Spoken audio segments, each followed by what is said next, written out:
Hey everyone, this is Jeremy here.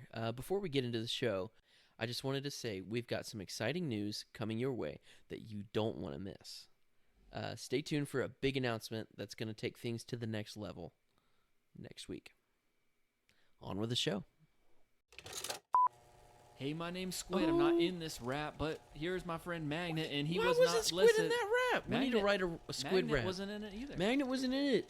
You know I keep stealing puppies. What is Shaggy's favorite place to get gas? Wah wah wah wah.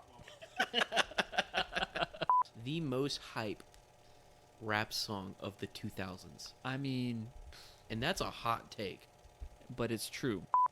It's prison food. I'm sure it exists. I'll eat the rest of this. You know I'm like a Jell-O fiend these days. Yeah, you are. I eat 2 cups a day. You've got to go dig those holes. Man, I'm tired.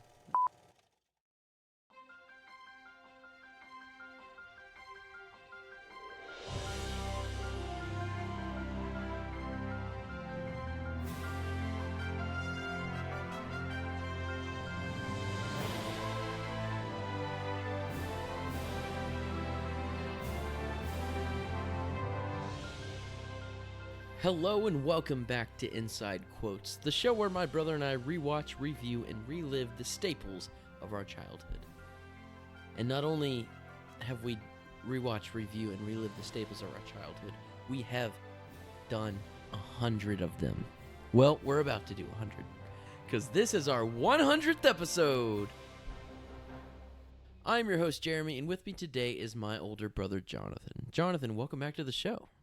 Quack, quack, everybody.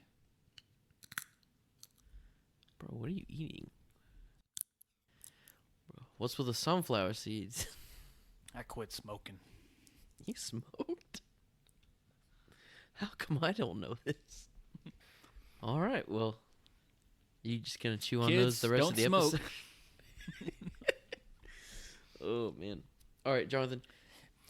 I got a 5-pound sack, and I think it'll last me the whole conversation. We will not. That's exactly what the listeners are wanting to hear, is constant eating sounds, mouth sounds of crackalicious seeds. Crackalicious seeds. Well, there's a disclaimer. There will be some mouth sounds, so, because we'll be taste testing some things. Ooh, stay tuned. Stay tuned. Little surprise. I gave up my Mr. Sir accent just now. That's probably a good thing. Probably a good idea. So yeah. I ain't on stupid pills. Well, Jonathan, we have made it to 100 episodes. We have made it. That is a super impressive feat for us. I think so. And for everybody, I guess. But, yeah, we started this show in almost 4 years ago, in May of 2020.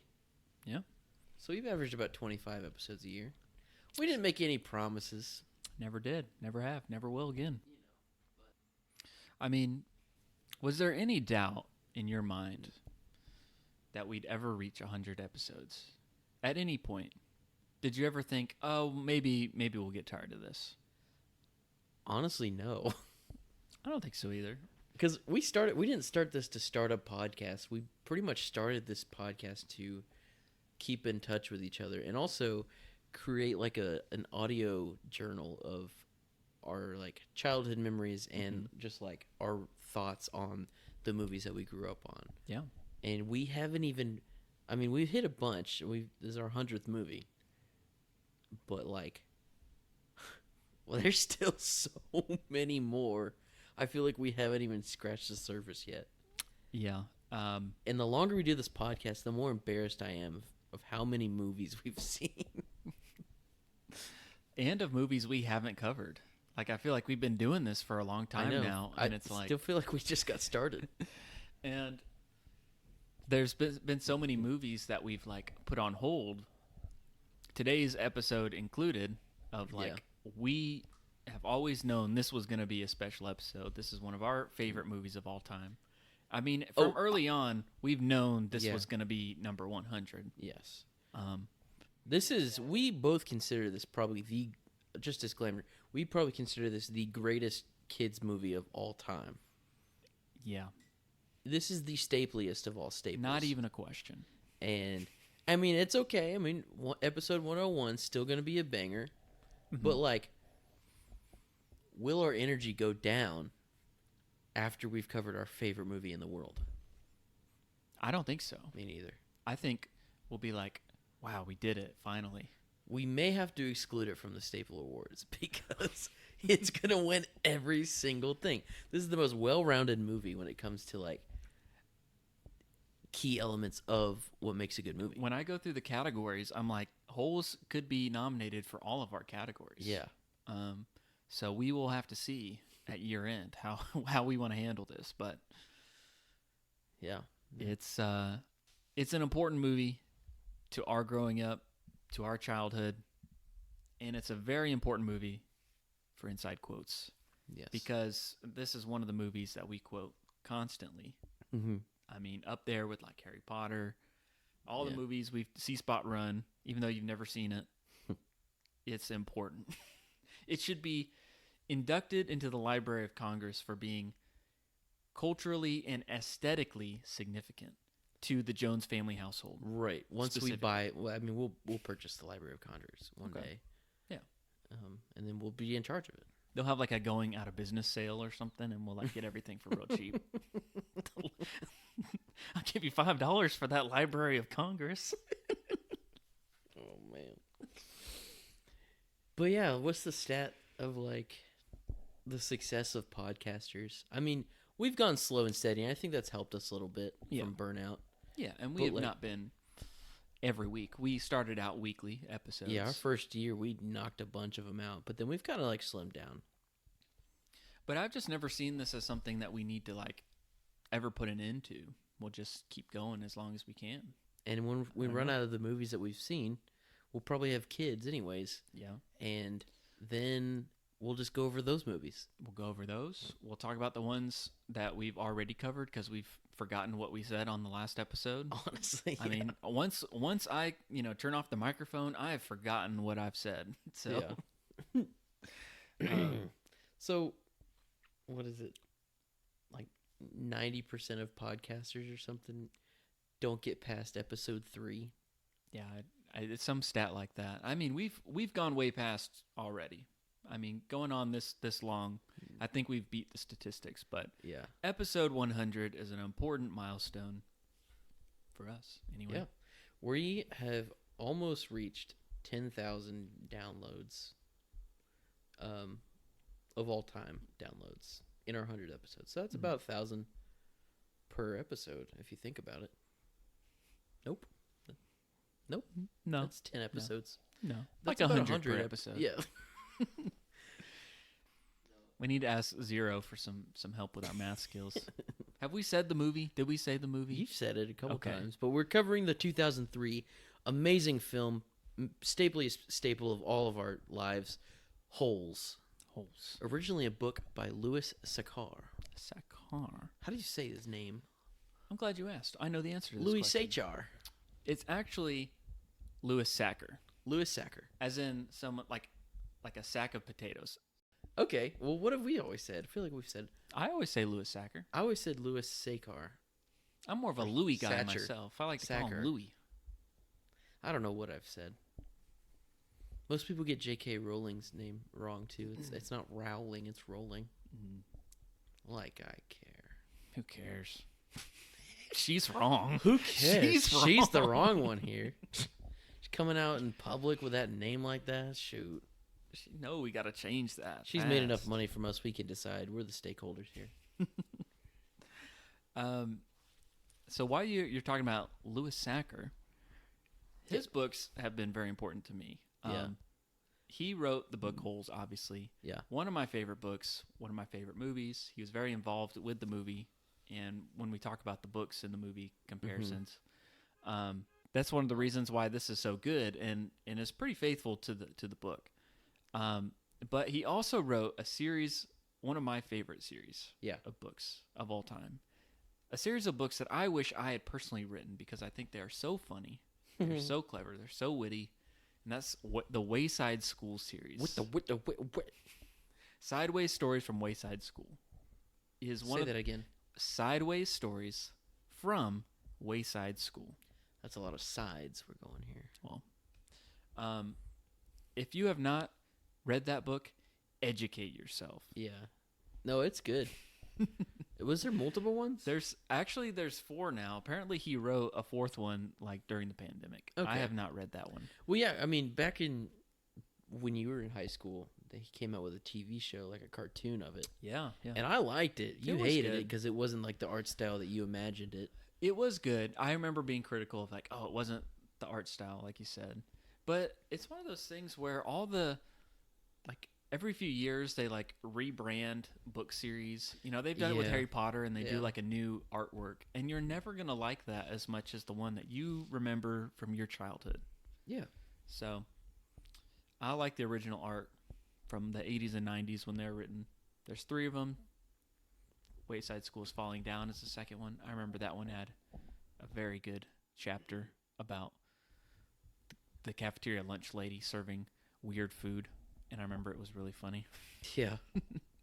And then the other one was Wayside School Gets a Little Stranger. That's the one I'm least familiar with, but I did read it. It's a little stranger. Anyway, when they make Wait, the movies like of a those... little kid that nobody knew who he was. Yeah, exactly. That's the joke. But he also wrote Holes. And Holes is very entertaining. It's a good story. It's more serious than the Wayside School series. Those are just like pure comedy.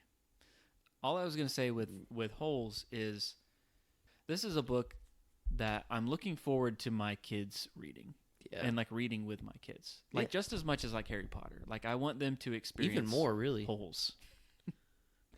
And it's not as complicated. It's a very simple, very straightforward story. It's a solid chapter book that littler kids that are just getting into books can feel confident in reading bigger books. I always loved it because the book is 50 chapters, but like the chapters are so short. I love a good small chapter. They're 1 or 2 like pages at the most, like 4. Yeah.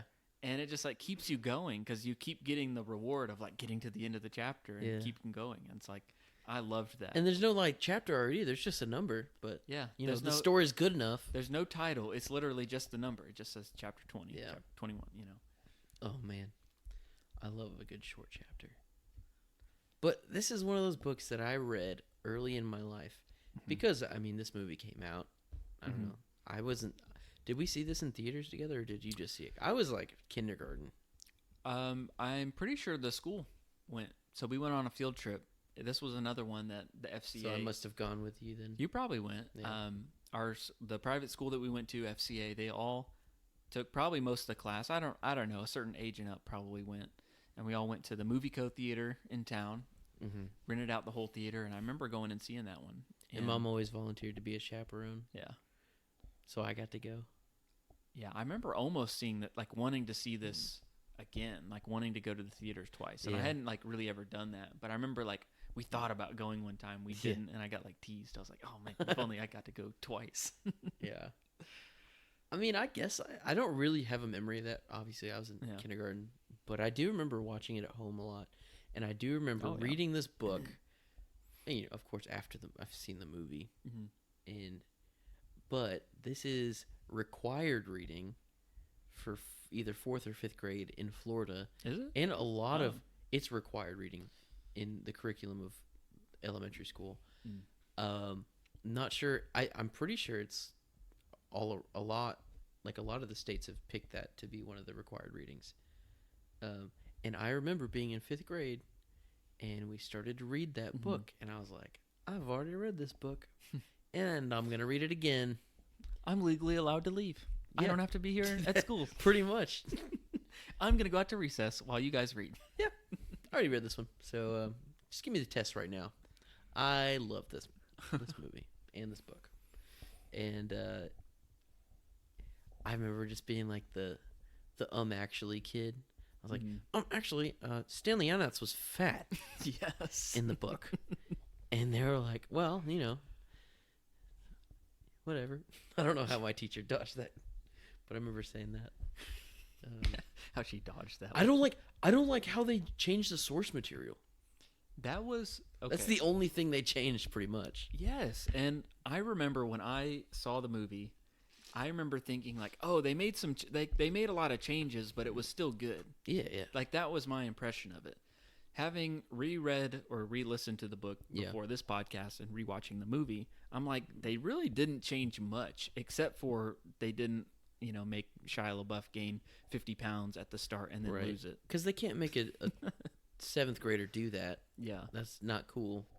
They also said that like they weren't going to shoot at, in order. So it just would have been impossible to ask that because he was still doing Even Stevens and they had certain, schedules. It wasn't going to work anyway. I guess that would make sense. But I guess he would have been right at the end of Even Stevens there, filming the movie maybe. Oh, yeah. That was the same year. But that was the one thing that stuck out to me was like Stanley was overweight and he lost that weight digging holes and they did not show that in the movie. And I was like, he earned that.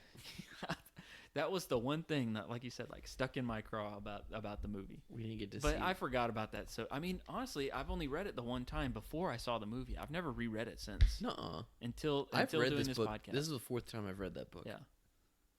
I love it. I think I was kind of afraid to reread it because I was afraid it was going to, like, I thought away from the movie? Take away from the movie or, like, I just knew that it doesn't matter. Like, I'm going to pick the movie over the book. Sure. Yeah, this is one of those... Even though... This is one of those situations where, like, the movie is just as good, if not better, than the book. Maybe?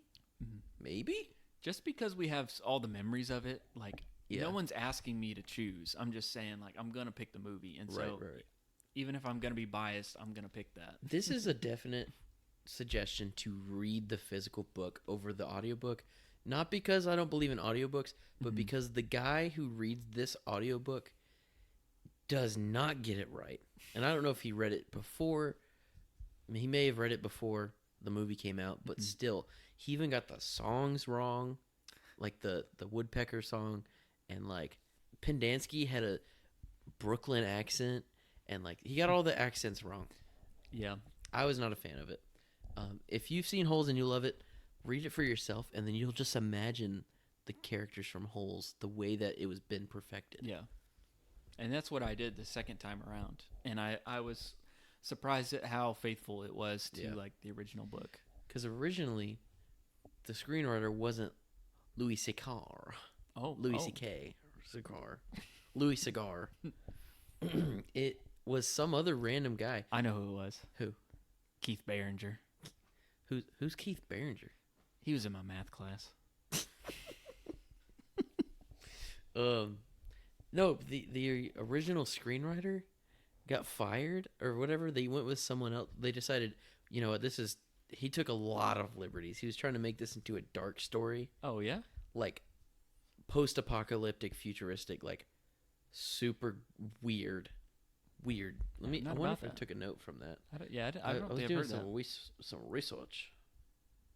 While you're looking that up, I did hear that when they were trying to cast Stanley, they had also considered Frankie Muniz.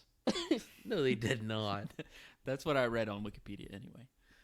That they were considering Frankie Muniz, and he couldn't do it because he had committed to do Agent Cody Banks the same year. That's okay. I'd rather have. I don't want to see Shia LaBeouf in Agent Cody Banks. I love both of those movies, and the casting is perfect for both of those. Yeah. I would not switch the two. Yeah. I wouldn't even entertain it. I think Shia LaBeouf is the better actor, and he needed the better actor for this movie, I think. Yeah, I think so too. Okay, so the guy who made or wrote Donnie Darko, obviously, Richard Kelly, originally before selling the rights of Holes over to Disney and eventually having the author of the book, Louis Sachar. Why is it so hard for me? Just keep going I had it back fine to before. Louis Sachar. Louis Sachar. He ended up writing the screenplay, but the script was originally sold to Richard Kelly, who made Donnie Darko, or wrote it, whatever. I've never seen that movie. I just know it's super dark, given the title. I've heard it's good, but yeah. And Yeah, it's like set in a dystopian post-nuclear war R-rated thriller set in a world where Big Brother is always watching. There are no yellow-spotted lizards. There's no kissing Kate. And the warden is a totalitarian man. Still, despite being different and lacking a lot of the heart of the actual Holes, the script stands out in a way completely on its own. It highlights the inefficiency of our justice system along with other political commentary and systematic racial oppression. It continually enforces. It's futuristic, unusual, insanely dark, and political in the most important ways. So, what are you reading from there? I don't know. Is it just like... I texted him. Oh, you asked him? Oh, it's like a interview with him, but like a script of an interview. Okay. So I didn't know the way it was worded. So that's just like a quote from the author or from the writer or something describing it. Yeah. I was curious if like this script has ever been released. I don't know. I don't see how that even gets written. Like I can see him coming in like, oh, I have a studio meeting. They're looking for a writer for this movie. I've got an idea. I want to do something maybe a little bit different. I'm going to pitch them this idea. Yeah. And I can see them saying, hey, no, that's not what we're looking for. Like, I don't see how any studio like entertains that thought. And it's like, you know what? Maybe we should do that. Go ahead and write it up. You know, and then he writes the whole script. It was in pre-production before Disney even like bought it. Okay. It was like, so he was going to do something with it. Okay. And then it was rejected. It was a rejected screenplay. It was too dark.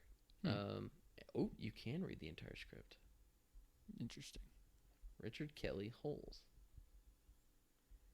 It's weird. You can find like, you know, old drafts of scripts and things like that online that they get leaked, and you know the scriptwriter will put it out years later, or it's like a rough draft. It wasn't the final version or something like that. Yeah. I mean, I'm not going to parse through this script. It's a long script. We're going to perform it in its entirety. But yeah, I'm not eventually interested in it that. got sold, and Louis Sachar wrote the actual screenplay. And since he wrote the book, he made it so good. But I mean, in a way, it is dark, and it is probably one of the scariest horror movies for a certain few people. Mm-hmm. You know, if you have trypophobia, it's the fear of holes. Oh, you know, like people, it's a new thing. Oh yeah, and, you know, people are like, I don't like holes. I just don't like them, and it like freaks them out. Like there's like holes in people's face, I guess. Pores, yeah. Lots of tiny holes grouped together. Mm-hmm. It's an extreme or irrational version of fear of clusters of small holes. Okay. And I just feel like the establishing shot of Camp Green Lake would just freak some people out. Yeah. And they just force these children to dig holes and be around that. Oh, man, if I had trypophobia, I would hate this movie. Mm. What other memories do we have with this? The other memory I have is after I saw the movie, I loved it, and I was taken with the soundtrack to this movie, and I asked for the soundtrack for Christmas. Oh. And so I remember that's Christmas 2003, getting that soundtrack on CD, and I remember getting a portable CD player that year. And it was good that I got that, because I had up to this point had like bad luck of getting portable CD players that worked. Okay. I got one at a yard sale one time. I like paid $10 for it. And I got it and I played it, and it would do this thing where it would like play like 10 seconds and then like shut off. And it wasn't like I changed the batteries, I do it. It was just like something, a clip or something. Something happened. Holding it together. Something happened and it didn't work. And then like I had another one that I don't remember where I got the second one, but it was a similar thing where it worked. Like it just didn't last me very long. And so I remember getting this one, and I was so excited, and like it was one that even didn't like skip in the car. Right. You know, like if we went over a bump, it had like the anti-skip protection. So I remember that being that was a big moment for me. Bro, that CD player. The idea of a CD player is outrageous. Yes. People freaked out because they broke all the time. Mm-hmm. But what do you expect? You've got a spinning disc that you're turning and moving around. I know. It's like flying in an airplane that goes at all like omnidirectional.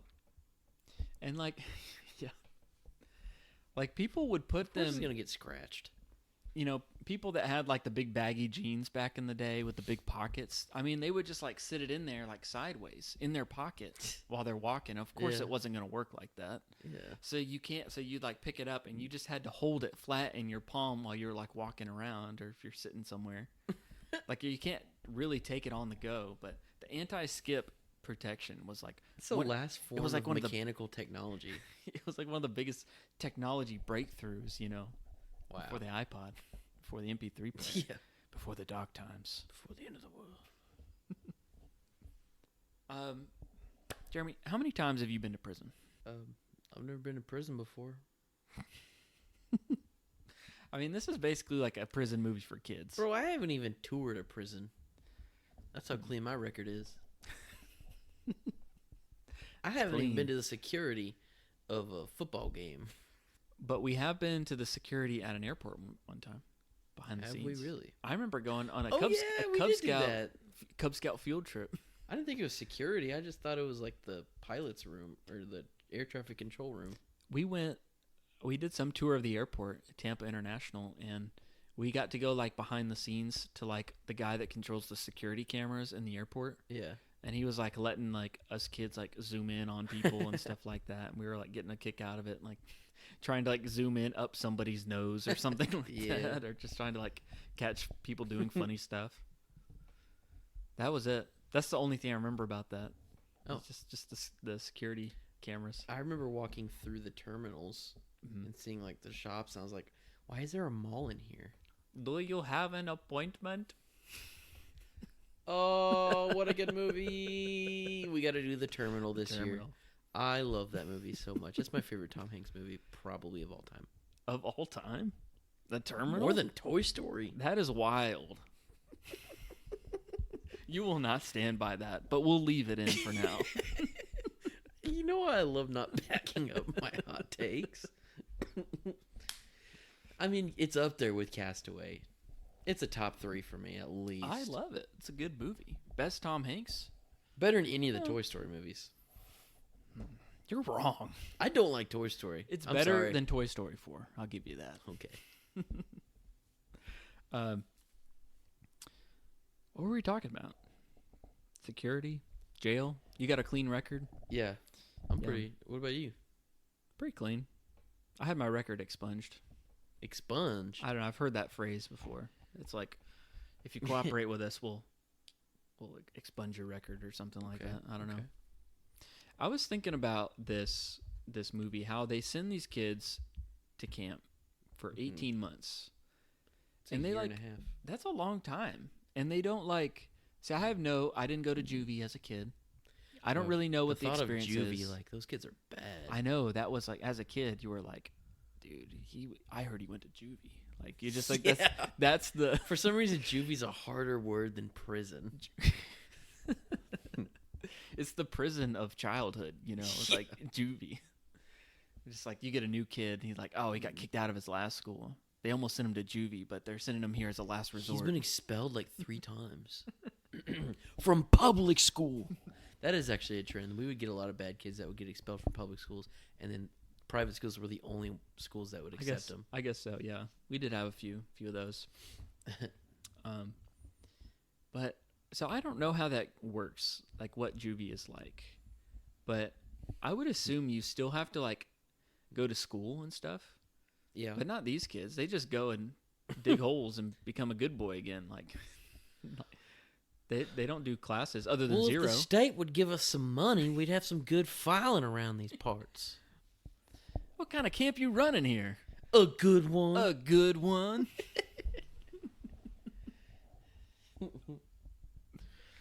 Ah, man. Lots of quotes for this movie. This is probably the most quotable movie of our childhood. The reason we started to start this podcast. Gotta be. When's the last time you saw this movie? Do you remember? Like 30 minutes ago. Oh, I mean before that. Like a day or two ago. This might have been the longest period I've gone without watching it. because of this podcast. Because I think as soon as we started the podcast... It was a yearly watch at least, if not twice a year. But as soon as we started it, we're like, oh, we got to save that for whenever we cover it. And we've just kept putting it off. And then we're like, oh, let's do it for 100. For sure. Yeah, it's been a while. And having been it's probably been 5 years. And that's a long time for this movie. Yeah, so much stuff's happened since then. Because like you said, this was an annual watch at least. Part of the default vault. Absolutely. This Mom, has a lifetime pass. Everyone watched this. Our mom and dad love this movie, and they quoted it all the time, too. It's not like they just let us watch it all the time, but they loved it just as much as us. Yeah. They quoted it. They always said, I'm warning you! Oh, man. They loved Mr. Sir, as they should. I feel like Mr. Sir stole the show. I don't fully know what this means, but I'm going to say it. Jon Voight ate. Oh, he ate sunflower seeds. Sunflower seeds. He ate this roll up. So well. He disappears into this character. Yeah, when I saw him in National Treasure, I was like, I don't know who that is. That's Mr. Sir. Okay. All right. I believe that. Sure. So yeah, I mean, that's what he's more normally like. A more normal character. And then you watch the behind the scenes and you hear his real voice. Yeah. And he's so calm and intelligent sounding, actually. Yeah. It's been a long time since El Paso, my friend. Oh, crap. He is in some classic movies that I have never seen. See, and I think that's why I was going to say our parents and older generation that watched the movie probably got a kick out of seeing him because they've recognized him in other stuff and seeing him just put everything he has into this character of Mr. Sir. Yeah. They just thought it was funny. I was genuinely so impressed. What else has he been in? He's been in Midnight Cowboy in 1969. Okay. He's been in Deliverance, which is that classic dueling banjos. That's where that comes from. Mm-hmm. If you hear banjos, keep paddling. Yeah. Anaconda in 1997. That's not a classic. That's a classic. It's got a 4.9 at stars. That's a movie I watched. Out of 10. I watched half of that movie on UPN 44 on a Saturday one time. Okay. I don't, because I don't want to watch an Anaconda movie. I remember being blown away. I learned this after I saw the movie Holes. Okay. That Jon Voight is Angelina Jolie's father. And when I picture I just see Mr. Sir, and I'm like, that's just weird to me. I don't understand that. Yeah. But well, to be fair, Angelina Jolie sounds and looks nothing like him. Yeah. Even when it is normal life. It's crazy. I always remember. I've known that for years, and it blows my mind every time I learn that. But that's one of the most forgettable celebrity facts. Yeah. That's why I shared it on the pod. Okay. Yeah. He was in Tropical Thunder. Tropical Thunder. Tropic Thunder. My bad. National Treasure 2: Book of Secrets, of course. Yeah. Between National Treasure and Holes, I mean, Jon Voight is a goated actor. Absolutely. For us. He was in Transformers. He was in Transformers. Yeah, with Shia Labeouf. He was also in the 2007 classic Bratz movie. Classic. In Glory Road. He was in the first Mission Impossible movie. I really like that. Okay. I had seen that too. I had seen that before Holes, but I wouldn't have really remembered that. Oh, that was him. You're big into that. Yeah, I love me some Mission Impossible.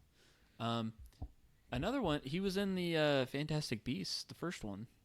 You're right, yeah. I always kind of Who forget wasn't, about that, though, you know what I'm saying? Yeah, Vin Diesel wasn't in. I can name 5 other people that weren't in that movie. Thanks for answering my question. Should I name 5 other people that weren't in that movie? Name 50. Bill Murray. Okay. Chevy Chase. Martin Short. Steve Martin. I'm just naming off the 3 amigos at this point. Michael J. Fox. Need I say more? Yes. How many have I said? I don't know, 12. Paul Walker. Charlie Chaplin. I'm just looking at the movies on our DVD shelf and naming actors. Shia LaBeouf was in a movie with Zigzag. Really good one. It was a good one. Yeah. We'll cover it. Yeah, for sure. Will we say the name of it? The greatest game ever played. That's right. So anyways, that's pretty much everything that Jon Voight's in that's important. But we've got a star-studded cast. I mean, originally the Tim Blake Nelson, originally from Oh Brother, Where Art Thou? I hadn't seen that first before Holes. I hadn't seen that. Obviously, because how old were you? 5th grade. Yeah. Oh, 5th grade. But that movie came out before this one. And Sigourney Weaver from Avatar. Later on to go on to do Avatar. She was I don't know anything Quest. else. I had seen her in that. Galaxy Quest. Alien, which I haven't seen. Yeah, I watched. Wait, I have seen it. I watched that for the first time Alien this past year, and it was okay. Yeah, I was kind of falling asleep in it. It was all right. Sure, but I don't. But she's well known for that. She's like a legend, I guess, because of that movie. I mean, yeah, that was like her breakout role. I'm pretty sure. Because I don't know any of her other movies really. Yeah, I think going back to what you were saying about the narrator for the audiobook, how he's like he just doesn't get the characters right, and I think that's like a positive for the movie of how well they cast the characters, and like absolutely all of them are so memorable in their performances. It's just like very colorful characters that I think even more than the book maybe like comes into real life. I think. Yeah. I remember when I first saw it, the only one that I didn't really disagree with any of like the character choices. I just remember thinking Squid was like the least memorable of the group. Okay. I remember thinking that. He talks a lot, actually. He does. Actually, more than I remember. Yeah. I just felt like, I remember thinking like all of the kids in D-Tent, they all had their own like distinct personality. And then there was Squid, I felt like. Like I mean, obviously we didn't get to meet Barf Bag, but I wouldn't know the difference between Squid and Barf Bag. Do you know what I'm saying? Maybe not. I know every person. I don't think he was non-memorable. He was the dude with the hat. Okay, Shia Labeouf, one of our favorite actors. What is the best... This is hard. What is the best Shia Labeouf movie? Holes. Done. Good answer. Side Holes? Good answer. I mean... Well, here's the big ones. Give me your top three. Top 3 Shia LaBeouf movies. Oh man, that is tough. That is really tough. Eagle Eye. It's not in the top Just 3. Kidding. I have seen it. Oh man, this is hard. Man. Holes is number 1. Okay, name out Shia LaBeouf movies. Holes, the Even Stevens movie. Yep. Dumb and Dumberer. Okay. Not on my list. iRobot. Ooh, I like that movie, but he's not a major character. Disturbia. I like that movie. Scary movie. I can't watch that movie ever again. Surf's Up. Great movie. Transformers. Great movie. Indiana Jones and Kingdom of the Crystal Skull. Great movie. Eagle Eye. Transformers Revenge of the Fallen. And Dark of the Moon. And then we'll just skip to Peanut Butter Falcon. Fury is a pretty big one for him. I never saw that one. That's on my watch list. He went full method on that. I know. I heard he like ripped out his own tooth or something. For the morale of the group. Yeah. Yeah, and he didn't bathe for like a long time. Yeah. He was in a really weird music video for Sia for her Elastic Heart. It's kind of like an interpretive dance of this like ballet girl and her father, I guess. Mm-hmm. And it was really interesting. It's like not a train wreck. Mm-hmm. It's just so like captivating. You have to look. You have to watch the whole thing. But it's super super weird. It was during Shia LaBeouf's weird era. Yeah, 2015. And then another sad one is Honey Boy, which is based on his own life. Mm-hmm. I probably will never watch that again because it was so sad. And then Peanut Butter Falcon. That's a good one. Okay, I'm actually having a hard time with the top 3 because I'm circling 4 and I don't know which one to kick out. Here are the 4: Holes. Yep. Surf's Up. Yep. Transformers. Nope. Indiana Jones. Yep. I love that first Transformers movie. Okay. So many quotes in that movie. Mojo, I love you. Yeah. I don't know which one to kick out. Is your top 3 in that list? No. Or is there one in there that's not in I your... go Holes. I guess I won't count Surf's Up. Oh, we didn't even say greatest game ever played. Oh, yeah, you're right. You're right. Oh, dang. That can't make top 3, I guess, because we forgot about it. Yeah. I wouldn't consider Surf's Up just because it's a voice acting role. But we did it first on the podcast. I know. It's great. It doesn't... So I'm going... Holes. Even Stevens movie. Even Stevens movie? Absolutely. Indiana Jones 4. Wow. Interesting. Yep. If in that case, I would kick out Surf's Up then for my top 3. Yeah. I would do Holes, Transformers, Indiana Jones, Crystal Skull. Okay. That's my top 3. I really want to dive into these characters, the boys of D-Tent. All right. Yeah, let's do that. First of all, 7 boys at all times because there's 7 bunks. Mm-hmm. So it started out with Barf Bag, Armpit, X-Ray, Magnet, Zigzag, Squid, Zero, Caveman, and then when Caveman or Zero left, it was Twitch. Yeah. So origins. I went and researched all the origins of each character. Okay. I feel like that would be interesting to some people. First of all, tell me who's your favorite D-Tent boy besides Stanley. Entertaining wise, Zigzag. Okay. Yeah. No, I don't know. As a kid, I probably thought like Armpit was really funny. I think as I gotten older, I've thought Zigzag is funnier. Yeah.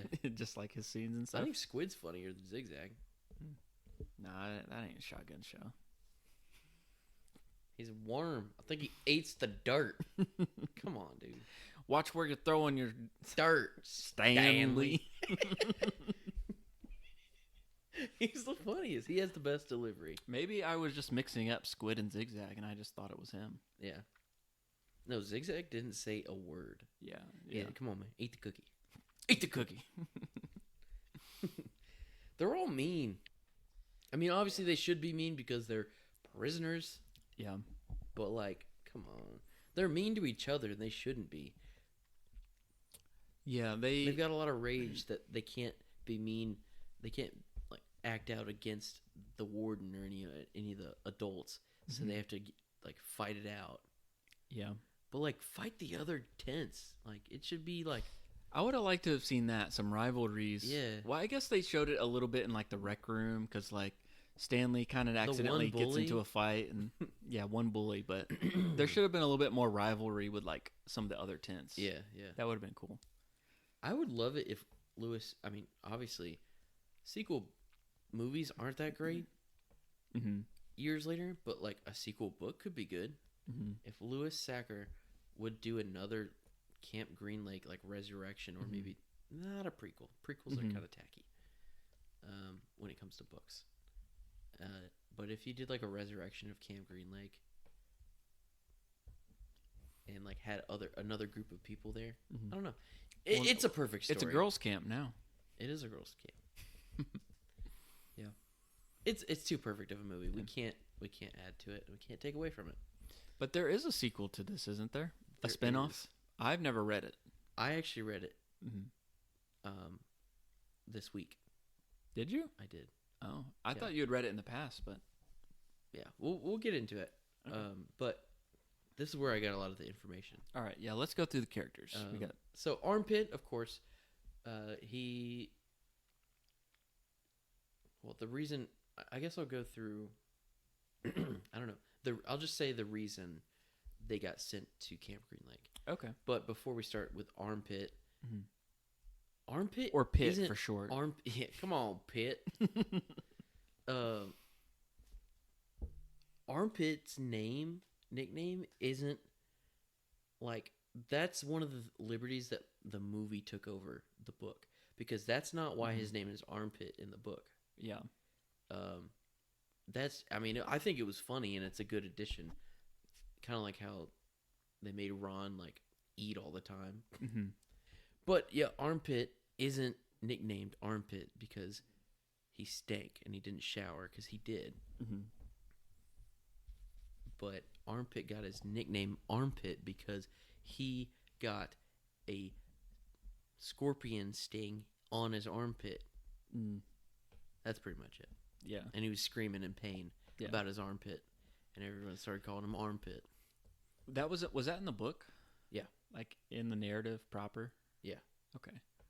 The audiobook I listened to had like an addition from the author at the end. Yeah. And it was like 10 facts you might not know about the movie or the book Holes or something like that.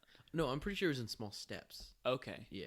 Okay. Maybe Small Steps it's a sequel, but it's like a spin-off with following the life after Camp Green Lake, post Green Lake, for Armpit or Theodore. And X-Ray's also in it. Tell my mom, Theodore. Yeah, it's kind of like a little Says he was sorry. hint towards it. Yeah. It's really good-ish. Okay. I've never read it. Way different of a vibe. I feel like, yeah. Same characters, way different of a vibe. And I feel like it backtracks on the characters of X-Ray for sure. Okay. I feel like X-Ray had a lot of growth shown in the movie, at least. And then X-Ray is sort of like the bad influence in the next movie. Oh, okay. Or in Small Steps. But it's basically about Theodore taking his small steps back into his life. And he has all these small steps and his goals. And one of those goals is to graduate high school and then get a job. And he gets a job digging ditches for the city of Houston or Dallas or one of the big cities in Texas. Maybe it was Austin, I think. Okay. Yeah, because they made a comment about Austin being weird. I think that's where the author lives. Okay. Is Austin. Yeah. So he was like, I'm really good at digging ditches and I'm getting paid for it. Stuff like that. And he gets a phone call from X-Ray and trying to get him to invest in this like foolproof plan. Because X-Ray is an entrepreneur. He loves a good deal. And he's always coming up with these random schemes in this book. And it's about... The main plot is basically... He heard that these tickets for this pop star were selling for like $750 in like Philadelphia. And she's coming into town, so let's get tickets at $50 a pop and scalp them. And scalping's illegal. But they didn't know that. And basically, he had to have Theodore invest his digging money, $600 worth of money that he was trying to save up for a car, I think. You know. How old is he supposed to be? I mean, 17. Okay. Yeah. So they're still like 16 and 17.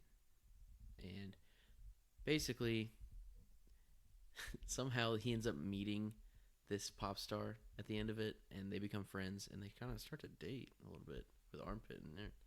And then Armpit falls in love with this random girl at school that kind of like gives him the runaround, and like she's not good. And he ends up taking his neighbor and his friend, who has a disability. I'm not exactly sure what it was.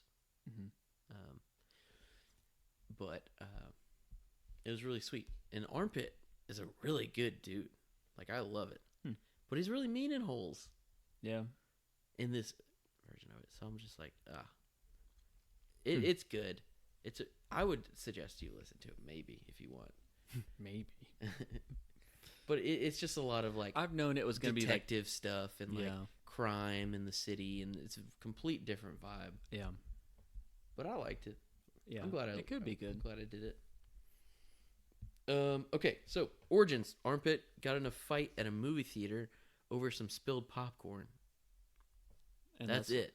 Okay. He got in a fight with a bunch of when he was 14. Oh, and what I was going to say was the audiobook I listened to, the author had like 10 facts you might not know about the book Holes or something. Okay. And it explains Armpit's nickname isn't about his smell. Yeah.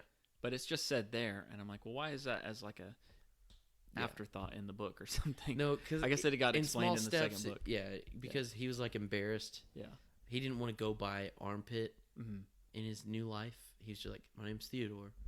And X-Ray comes into his life and starts calling him armpit in front of people that he's embarrassed to be called armpit for. Okay, yeah. And then like this pop star figures out his name. It's like, why are you called that?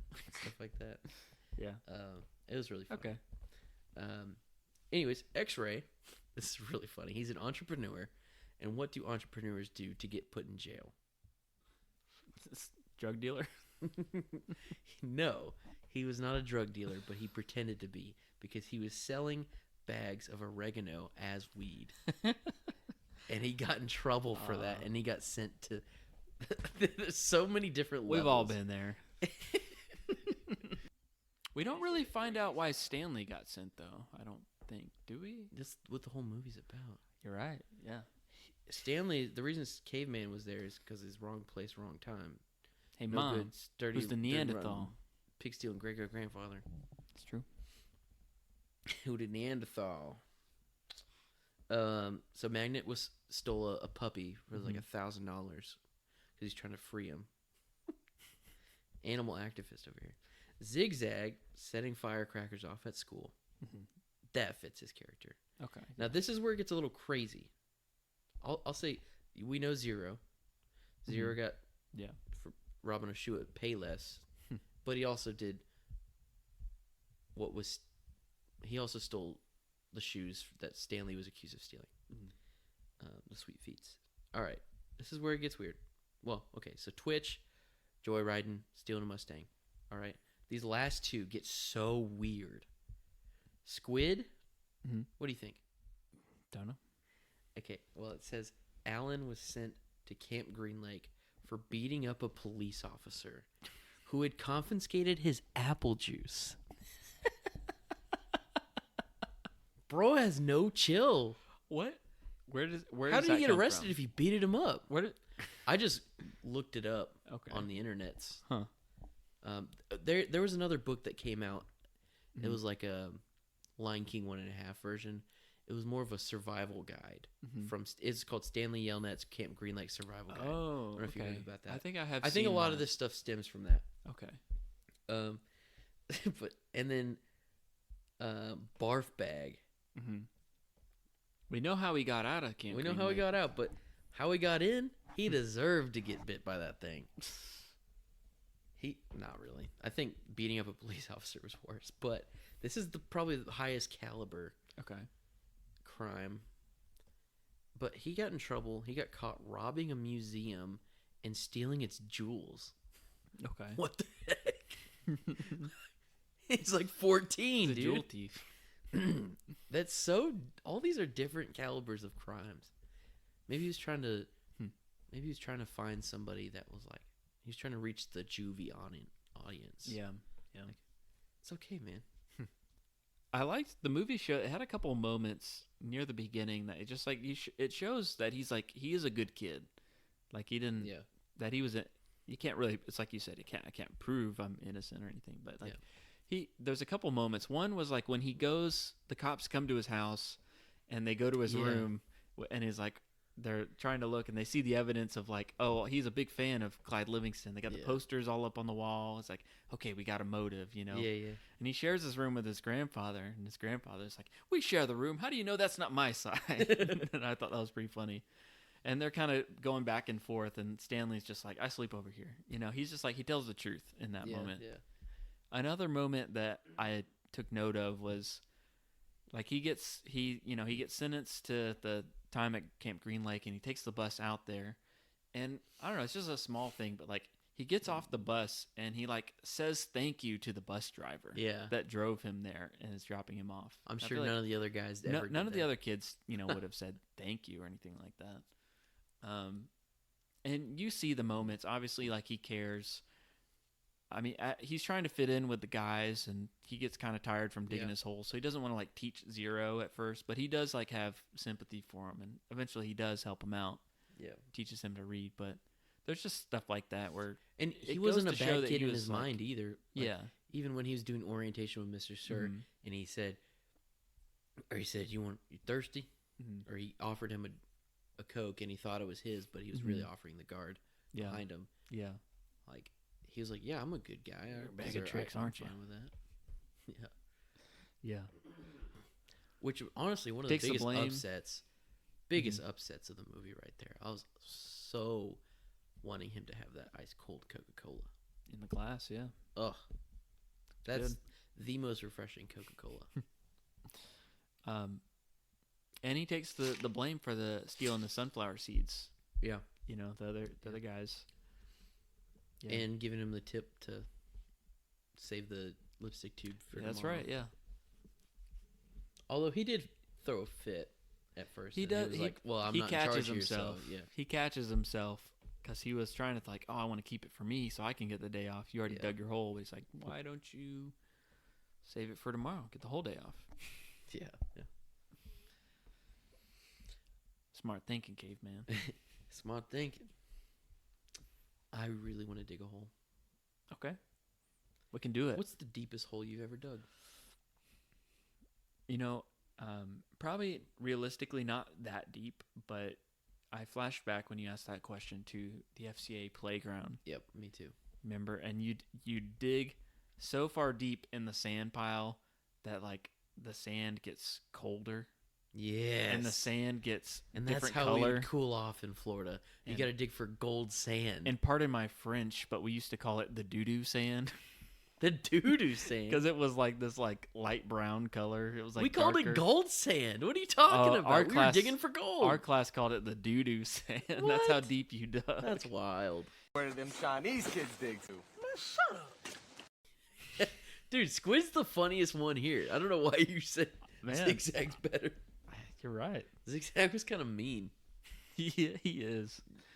You're right. Squid is funnier. I like Squid. Squid's probably he's my new favorite. favorite now. Okay, he's your favorite. I already called it. You called it. I just think Zigzag just always cracked me up with that Keith Barringer line. Yeah. And he's talking about the showers, and it's like, oh yeah, the warden's got microphones and cameras in the shower. That's one of the best. That's the perfect. Like, it's movies for kids, but here's a joke for the adults. Mm-hmm. That's the perfect thing.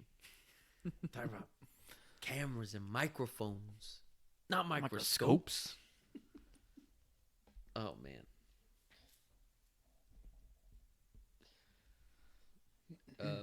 And I also really liked X-Ray. Okay. He's always been a favorite of mine, even though he's super mean and like the gang leader. Yeah. So there's this whole hierarchy, like to the I guess I am curious about the line because it's not just on how long you've been there. X-Ray has been there the longest, and he's like the leader. Yeah.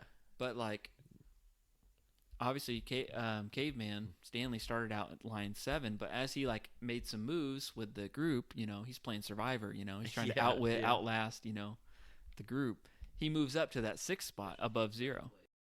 But I'm curious about the others in between.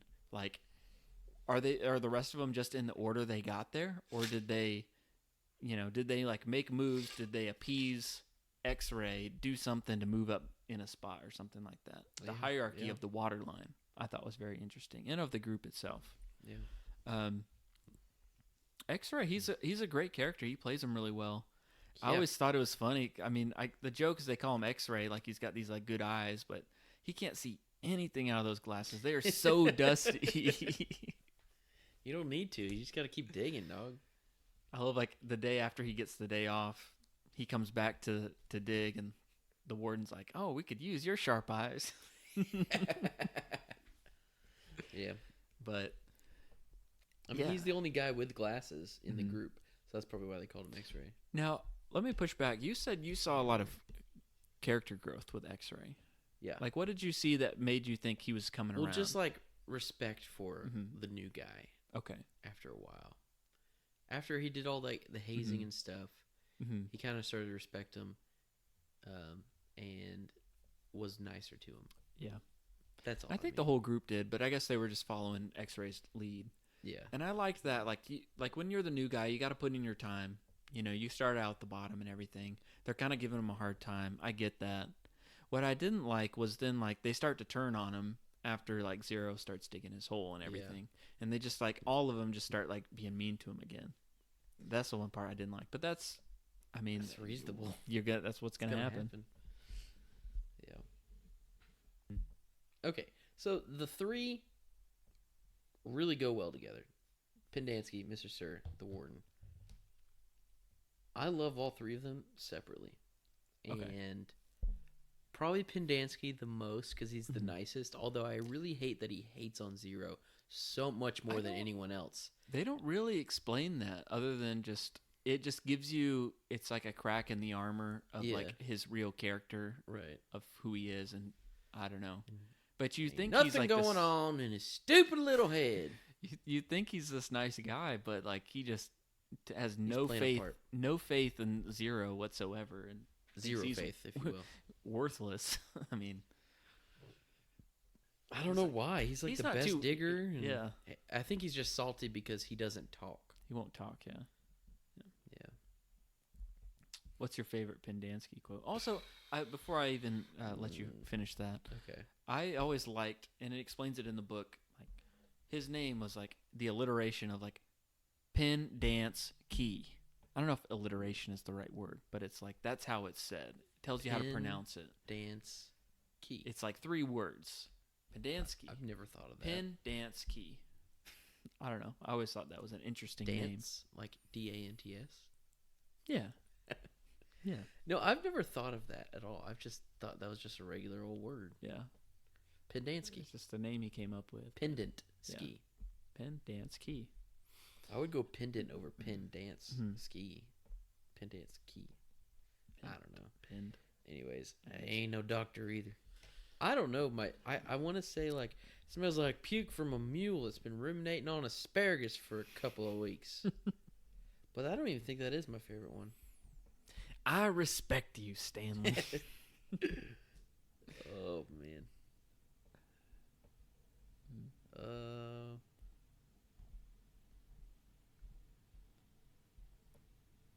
Yeah. He doesn't know how to read. It's not that he's out here, he's too hot digging holes. He just can't, his mind just can't process all the new stuff you're teaching him, caveman. Here, Hector, how do you spell what does D-I-G spell? You'll do as I say. What are we going to do? You'll do as I say. What did she say? Not much. What do we do? You'll do as I say. But you didn't say anything either. So, no one cares about Hector Zeroni. Yep. I thought that was a little bit of a... I do. I thought that was a little bit of a... I never put that together. I mean, I guess it's in the back of my mind. Zeroni, Madame Zeroni, Hector Zeroni. But that wasn't supposed to be revealed then when he said that. Mm-hmm. They just called him Zero. And he kind of like finds out what his last name is at the end of the book. I thought. Well... And I just read it. I think... And I still don't know. I'm not confident. Yeah. I'll come back to that near the end. Okay. So we've talked a lot about the storyline of Camp Green Lake, the camp itself, the modern story, right? We haven't even touched the flashbacks yet. We have not. And this movie has 4 storylines. 4? Well, I get. Well, okay, yeah. 4, yeah, it flashes back to 3 different parts of the world, but like 4 different times and parts of the world. Yeah. So you've got Stanley's personal, no good family life, dirty, rotten, pig stealing great grandfather in Latvia. Yeah, you've got that with Madame Zeroni. You've got Green Lake, the town, beginning of the town, right? With then you've got Kissing Kate Barlow, right, which involves Stanley's great grandfather. Mm-hmm. We can count that as one. That's one big continuous story. Yeah. Could have had an origin whole movie based on that. Yeah. Then we've got Stanley's personal life at home. Mm-hmm. With his dad being crazy. Yeah, I mean, even going back to like colorful characters, I was reflecting on the parents, because in the book, you hear that his father is like an inventor and stuff like that, but that's basically it. There's not Yeah. really like personality shown that comes through about those characters. All the gizmos and gadgets look so dumb, and I love it. Just channeling Rick Moranis in Honey, I Shrunk the Kids. Yeah. I like his family, and they're like a group of characters that are very memorable. I would love to go over to their apartment. I'd invite them over to my house. I wouldn't go to their house. Yeah, I go to their house, not the apartment that smells like, Yeah, I go to their feet. house for sure. She'd have kissed him, she'd have killed him. You'd have never been born. Never been born. That was one of Mom's favorites. I don't smell anything. I don't smell anything. I don't smell anything. Sound like Martin Short there. I wrote something down about this. Does this movie have a 3-villain structure, Jeremy? Ooh, Maybe not quite. Kate Barlow is not the villain here. Yeah. It's racism. Yeah. 3-villain structure, I Trout guess. Walker. At the end, we got Trout Walker. He's a villain.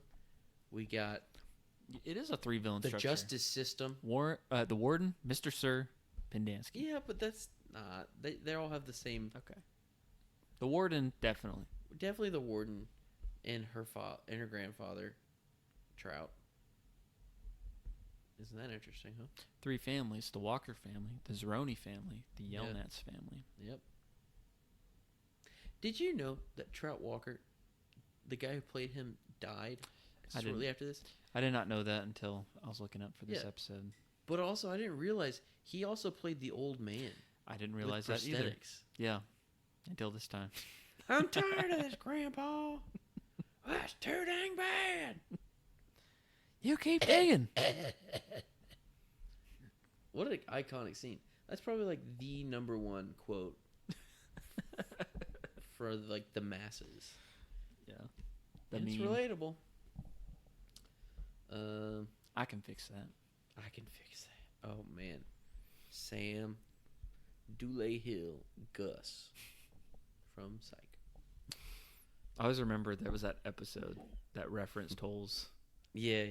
And he they're- wouldn't get the answer. They're following someone onto some property, and they come across this, It was the dinosaur episode this where they were like field. digging for fossils and stuff. and there's all these holes, and he was like, it was like that one movie, He's like, I don't know what you're talking about. Yeah, I didn't even when watching Psych, I didn't put that together that he was Sam, Yeah, because like that was 100 years ago. yeah. So but it blew my mind when I realized that, because when I watched it for like the 70th time, I was watching Psych. I was like, whoa, that's him. That's crazy. I can fix that. I can fix that. Greatest pickup line in the universe. Well, you asked me what my favorite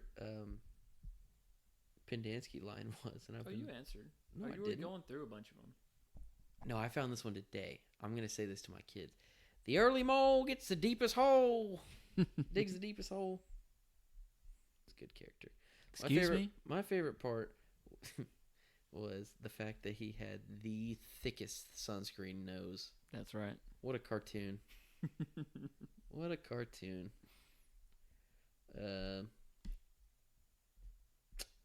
Yeah. So, yeah, I guess I didn't realize that there are 3 or 4 or 5 storylines going on, but Yeah. the mountain, I also didn't realize that the mountain that Stanley and Zero climbed was also the mountain climbed by Stanley Yelnats the first. But I didn't realize that wasn't the one that Ilya Yelnats was supposed to climb up. Because that's in Texas, and Yeah. he's from Latvia. Yeah. I just thought that was even further in the storyline. Yeah. And stuff like that. So, so that mountain was in Latvia, but Stanley Yelnats the fourth carried Zero up the other mountain in Texas, thus fulfilling the prophecy and breaking the curse. Yes. There's so many Stanleys and there's so many Yelnats in this book. Stanley Yelnats, please rise. Stanley Yelnats the fourth. Stanley Yelnats the fourth. I've never been to camp before. But the dummy forgot to go back and carry Madame Zeroni up the mountain. I like the grandpa. The grandpa's so full of energy. 2 fun Love it. facts about the grandpa. He is the father of the director of this movie, Yes. Andrew Davis. Second fact. And the star of Dunstan Checks In. He was in Dunstan Checks In last episode. He was the hotel owner's husband. Groupie. Yeah. But he had a great line. Why is he tugging to his crutch? Oh, since we were talking about those scenes and like Sam and like nature's magic vegetable, folks. Mm-hmm. Yellow spotted lizards hate my onion juice. I ain't going back there till I get me another bottle of that juice. Looks like your friend wasn't so lucky, was he? And anyways, the when he roasted that guy for being bald, did you know that that's Louis Sachar? I did. I know, because you told me that like 40 years ago. Was that one of my early... You told me that back when you were a film snob. When I was a kid. When we first learned to be those film people. Yeah. Well, it's probably just because we were the kids that watched the special features, and they pointed that out to me in the we special features. We weren't done watching the movie. We had to watch the behind the scenes. But yeah, that was really cool. I love a good cameo. Yeah. Mr. Collinsworth. My head? I like peaches.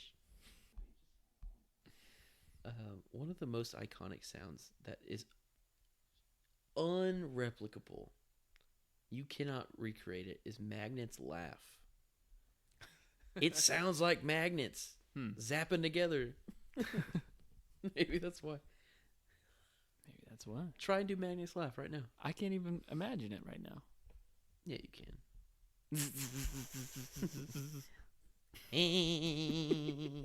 I can't do it. But everyone knows what I'm talking about. Huh. Let's talk about foods. Okay. I mean, this isn't a great movie for food. Sounds like but it's an iconic movie for food. Yeah. What do they eat? Mostly beans. Yeah. Green beans. Black beans. Roasted chili. Pinto beans. Garbanzo beans. Chili. That's it. Actually, the order is roasted chili. Chili was first. Roasted chili. String beans. Garbanzo beans. Green beans. Banana Jell-O.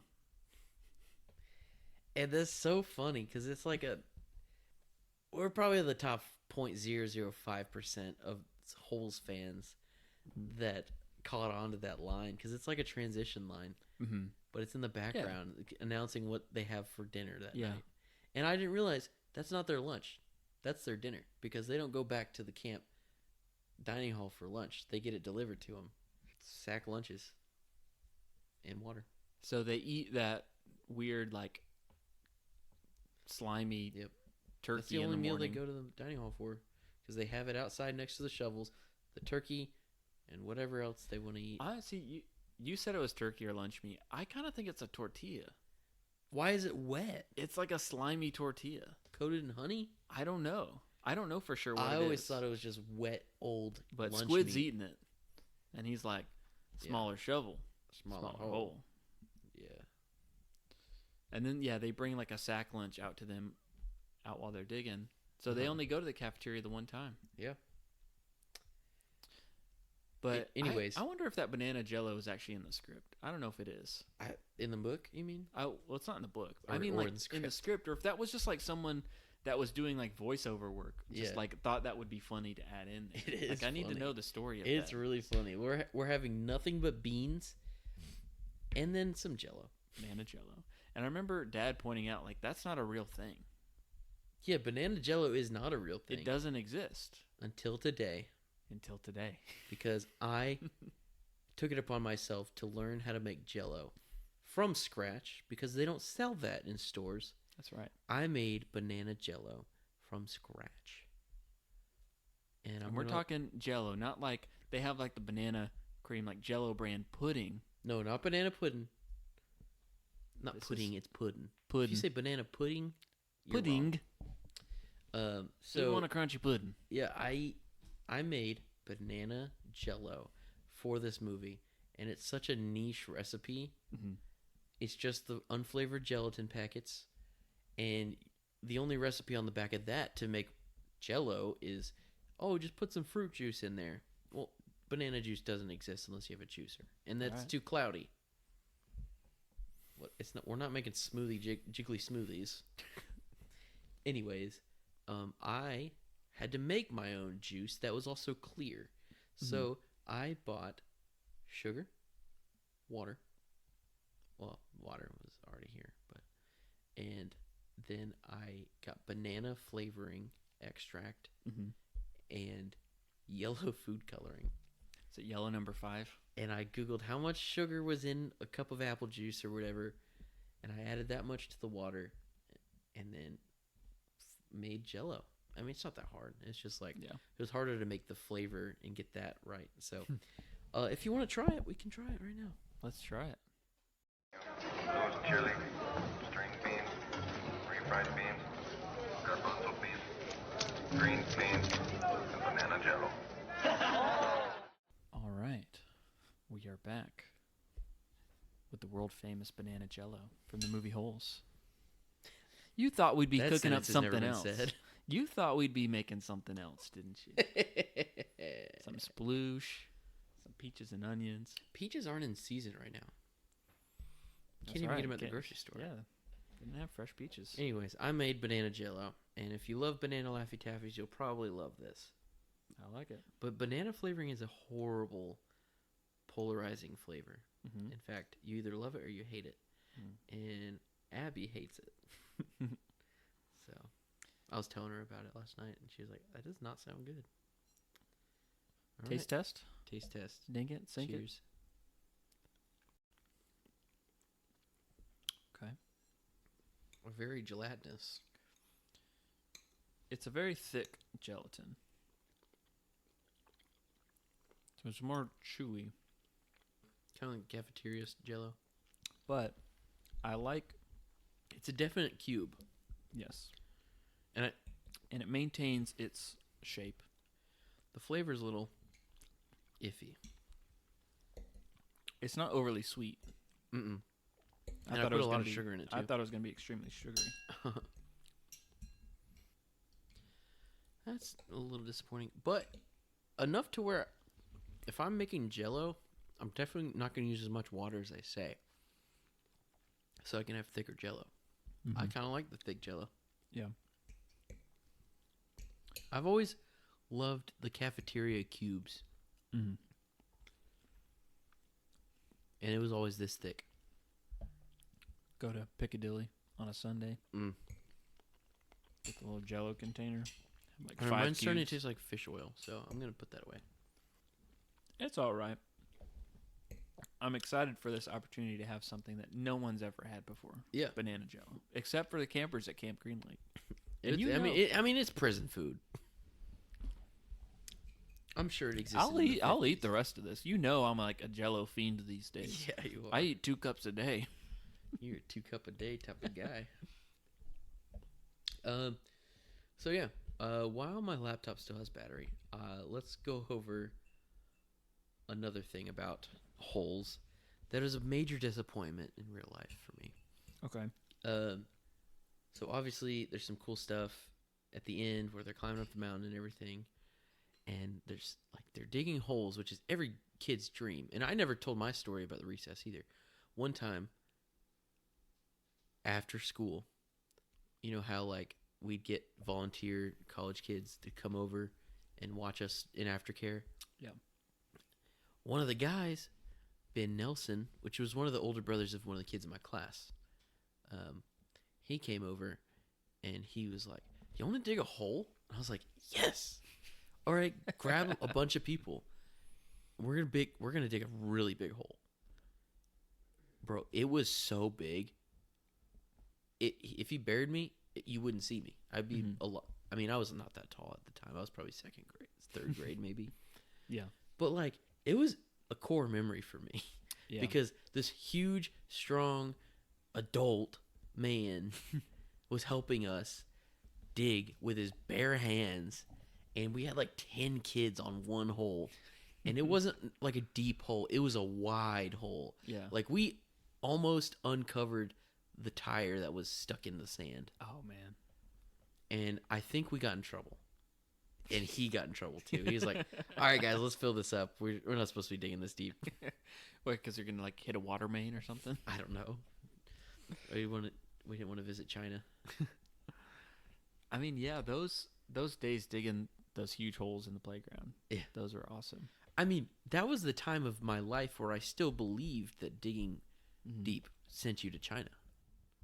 And I was like, all right. Yeah. Is the deepest hole I've ever dug. And I'm looking to up that one day. Sometime. Anyways, so that got me on a loop. I was like, man, where was this movie filmed? Got to be in Texas. No, it's not. It's set in Texas. It's set in the Mojave Desert in California. Okay. Or it's filmed there. And there's a bunch of like different locations that they did, like at the camp and then like the town.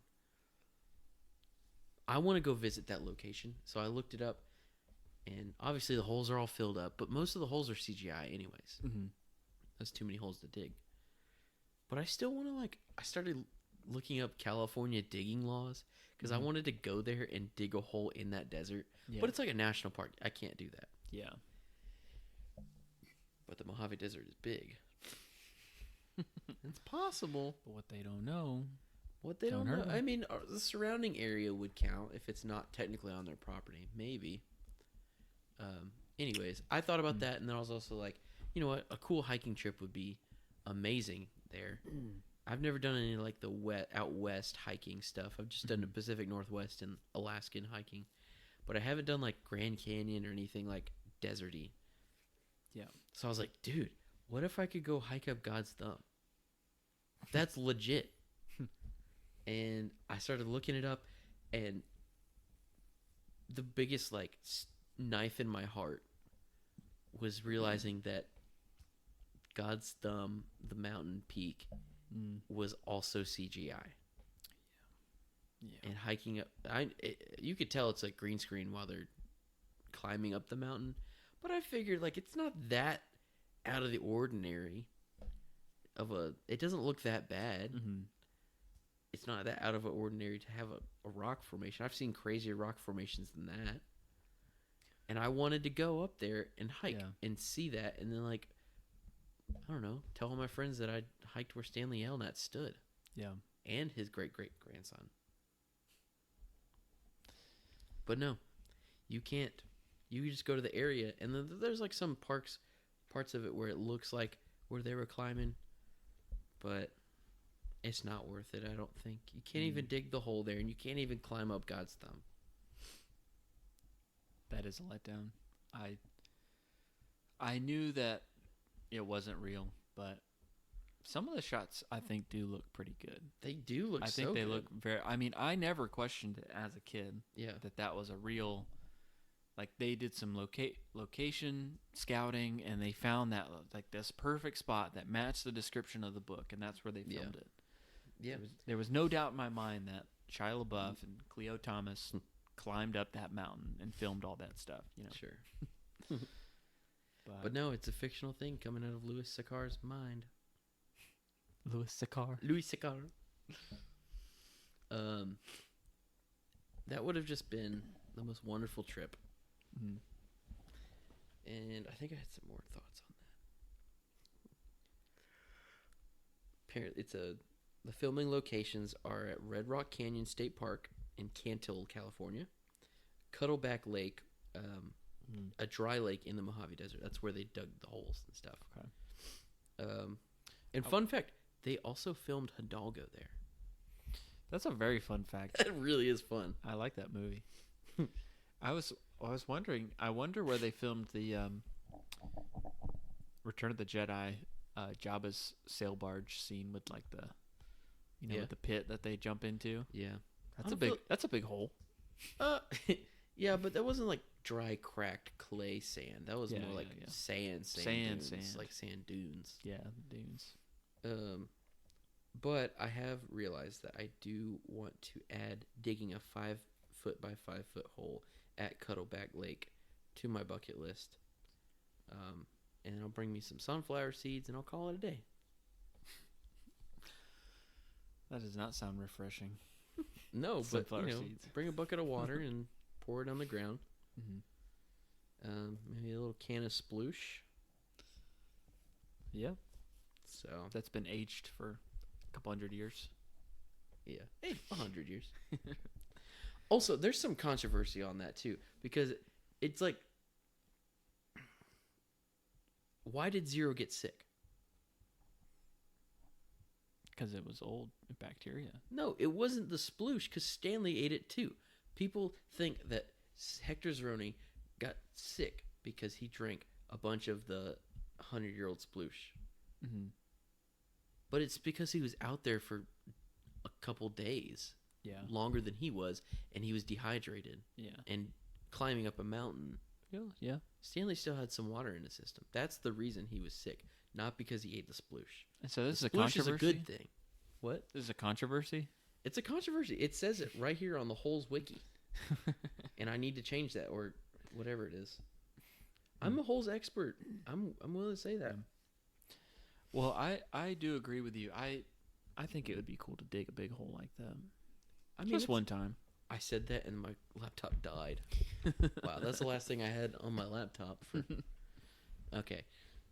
Yeah, no, like, something about digging a hole, it's like a rite of passage for a young boy. I don't know about girls, but I don't know. And I still yearn to dig. Yeah. And something that just, like, my mind is just screaming. I work for a corporation, and I business all day.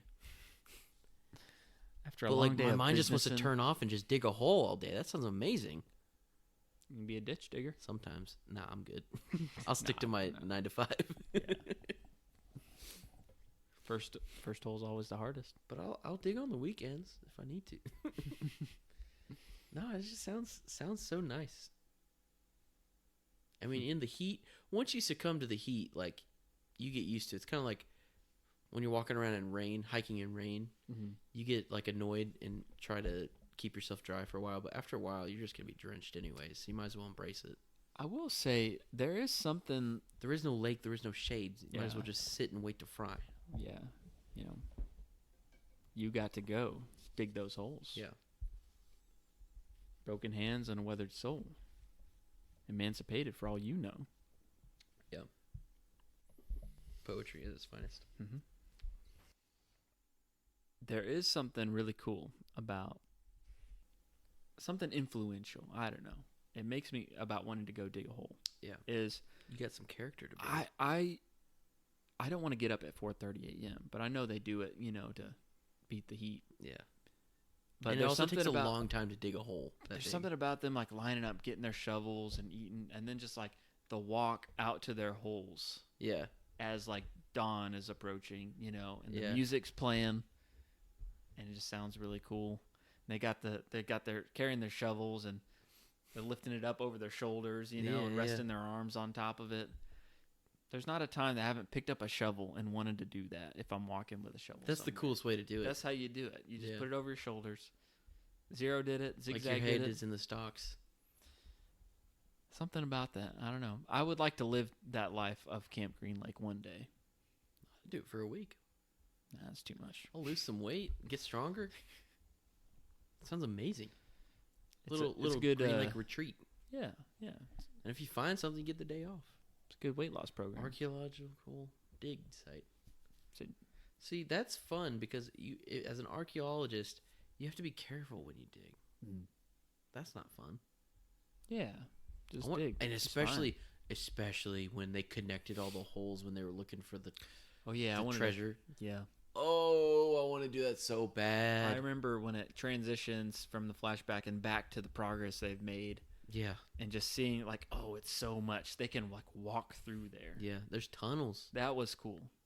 arches that they can stand on. That was cool. Dude. All right, so here's a call out. If you are listening to our show and you love us and you know or own property or know someone that has property that will willingly let us dig a hole at their house, I would love to do that. Bonus points if it's in Texas. Well, that's very far from us, but if it's in like a deserty area. And that's where the deserts are, is that area. There are no deserts here in Kentucky. Not yet. Not yet. Okay. I do think we should talk about the music. And after this, we do have another special surprise, but I will keep you waiting in suspense for that. I've got in my hand a copy of Hole's original soundtrack on CD. Beautiful. One of the greatest soundtracks of all time. I'd say that. Yeah. I listened to this a lot growing up. I feel like my top 5 kids movie soundtracks were just the ones that I owned on CD. I mean, that's true, but it kind of goes back to that quote of Connor Patterson's when he was on the podcast, when it's like, you watched it because you got it. You know? You listened to it because you got it. You watch it because you got it. So. But you got it because it's good. That's true. I asked for it. I didn't have unlimited, spots on my Christmas list. It was a limited number on there. That was a highly curated list. So if I put it on the Christmas list, Yeah. I'm just saying. This soundtrack has some of the best collections of music I've ever heard in my life. Maybe that's overstating. I can agree with that full-heartedly. I mean, and it all starts out... Or wholeheartedly? Wholeheartedly. Not full-heartedly. That's wrong. Yeah. It starts out with the D10 boys rapping. Started out with a banger, why don't you? You don't understand how much, we didn't have cable, right? But I remember the weekend of being at FCA, not the weekend. I remember the summer being at FCA, with Mom, helping out in the library or something like that. We'd pull in the AV cart, and they had the Disney Channel. We watched all the stuff, the cable. Yeah. And I would be so excited when the music video for Dig It came on, in between shows. The most hype rap song of the 2000s. I mean... And that's a hot take. But it's true. And there's no it's one... definitely not true, There's but no it is one true. that would disagree with you on that. There's so many people that would. No, name 50 people. That would disagree, or 50 people that rapped better? For $1, name a woman. Not the warden, that's a guy. Marion Seville. Marion Seville. I didn't know Marion was a guy's name. It ain't. All right. And let's be real. I mean, I liked the music and the songs. I liked the songs. Yeah. But I got the CD for that song. Yeah, of course. This was back in the day. You buy a whole CD Do because you we love know the song. the entire rap? Word for word. All the parts. All the parts? All the parts. Did you know that all the D-Tent boys have writing credits on there because they wrote their own parts? Did you know that? I did not know that. They wrote their parts for that? They wrote their parts. That cannot be true. 100%. They have credit on IMDb. Even more reason why this is the greatest rap song. I know. Who had the hardest bar on this line? X-Ray. I think X-Ray. X-Ray. X-Ray. There is no lake. There is no shade. I love Armpit's part. Oh, yeah, that's a good one. But when you're talking about, hardest bars, that's Hardest X-Ray. bar. X-Ray, yeah, for sure. My favorite line to sing? What's your favorite one? Should I sing it? Can you dig it? That's what we're doing. We're singing. Oh. We shouldn't do that. That'll be very... Because we'll get copywritten because we're so good at it. Because it'll sound just like the recording. Yeah. Two shovels in hand. I got no respect because I'm the new man. Got my shovel and my shoes full of sand. Check out the tag. The name's Caveman. Yes. Can't forget the Yeah, for sure.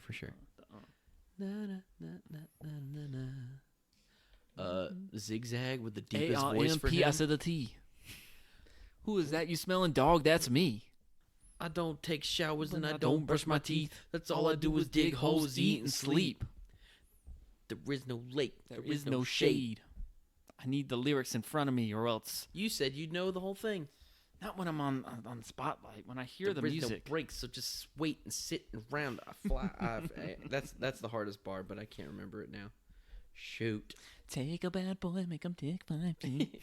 The dirt in each of us will give us a beat. We know to try to find something never found before. If not, we'll just have to dig some more. Wake up in the morning, but before the sun, keep digging a hole till the days are gone. And I almost wanted to kick off the whole episode with, "You've got to go dig those holes." Man, I'm tired. Man, I'm tired. All those ad libs and everything we know. Yeah. So I was very impressed because these guys are in high school. Yeah. I didn't realize. I thought he was just mouthing the words of Zigzag. Because I didn't know he had that deep of a voice. Yeah, he was the most surprising Josh for me. Turner sounding. With broken hands and withered souls, emancipated for all you know. You got to go dig those holes. You know he's smelling that. Dig it up, dig it. Dig it up, Hey, my name's Squid. I'm not in this rap, but here's my friend Magnet, and he was not Squid listed. in that rap? Magnet, We need to write a Squid Magnet rap. wasn't in it either. Magnet wasn't in it. You know I keep stealing puppies. This Your is a hands CD. may blister, your muscles stay sore. You wanna break? Knock on the warden's door. Zero must have had a Zero must have had. I had to finish the thing. I had to finish the part before commenting. Zero must have had a good connection with the warden, because all you got to do is knock on the warden's door. If you did that after wanting a break, you better have something that you ain't never found before. That's right. Or else you'll just have to dig some more. Yeah. ARMP out to the T. What is that? You smell a dog? That's me. I don't take showers and I don't brush my teeth. Because all I do is dig holes, eat, and sleep. There's a water spigot over there. Here's the line. There is no lake, there is no shade, there is no place to hide, so just sit and wait to fry. You've got to go dig man. those holes. This is an album we would put on in the car and just, from track one, just start singing every song. You could quiz me, and I would probably know which songs were which, maybe. And we've seen it, as soon as it starts, it puts you back in the movie. You just know. Yeah. That's a mark of a great soundtrack and a good mark of a good score. Is you're placed right in this moment where in the movie was. That's what I like about soundtracks. I just mumbled a bunch, but it's okay.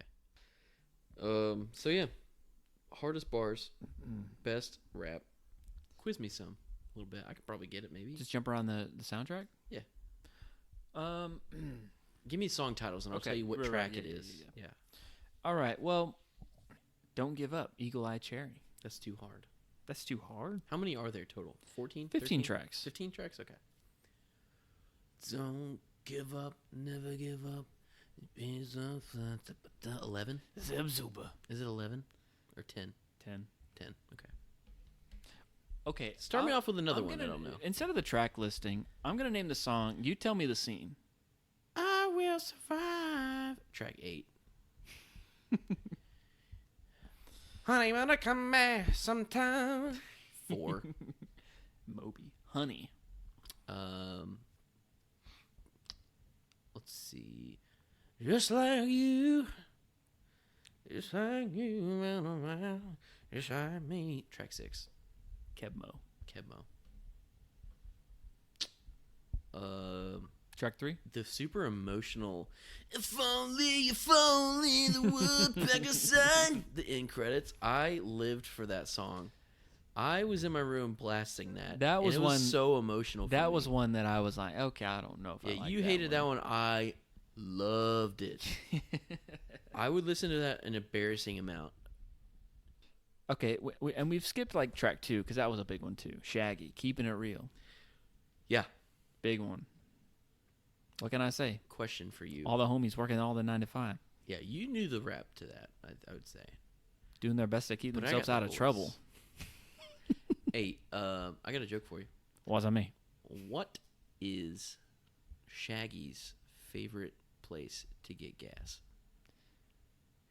Wah, wah, wah, wah. Wah, wah, wah, wah. They got cheap gas, good sandwiches. That's a good one. But Shaggy's Wah, wah, favorite. wah, wah. Wah, wah. Oh man. Shaggy showing up on the soundtrack, always great. No matter how to set 'em blue, or wasn't no fun to push on through. All right, now it's Stitch. It's like Stitch who went through puberty, really. Don't worry, just push on through.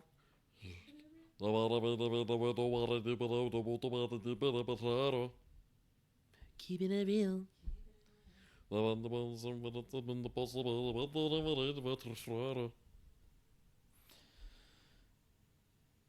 I know sometimes I want to be the possible. You know who else is we've talked about Smash Mouth being a movie band. Yeah. The Eels are a movie band. Yep. They show up in a lot of stuff. They got 2 songs on this soundtrack. Yeah, they were main. They were in Shrek. They were on. Oh, they were in Shrek too. It's some sleep. Yeah. The Big Year. I like birds. Yeah, The Big Year was a off kilter movie. But this one, I mean, this was the big one. But that's probably the best songs. Yeah. It's better than I Need Some Sleep on Shrek too. But is it better Keep My than Eyes Down? Eyes Down or Mighty Fine Blues? Okay, I love Mighty Fine. Mm-hmm. It's an iconic song. It's a little long for the song track. Weird outro. It gets chaotic at the end.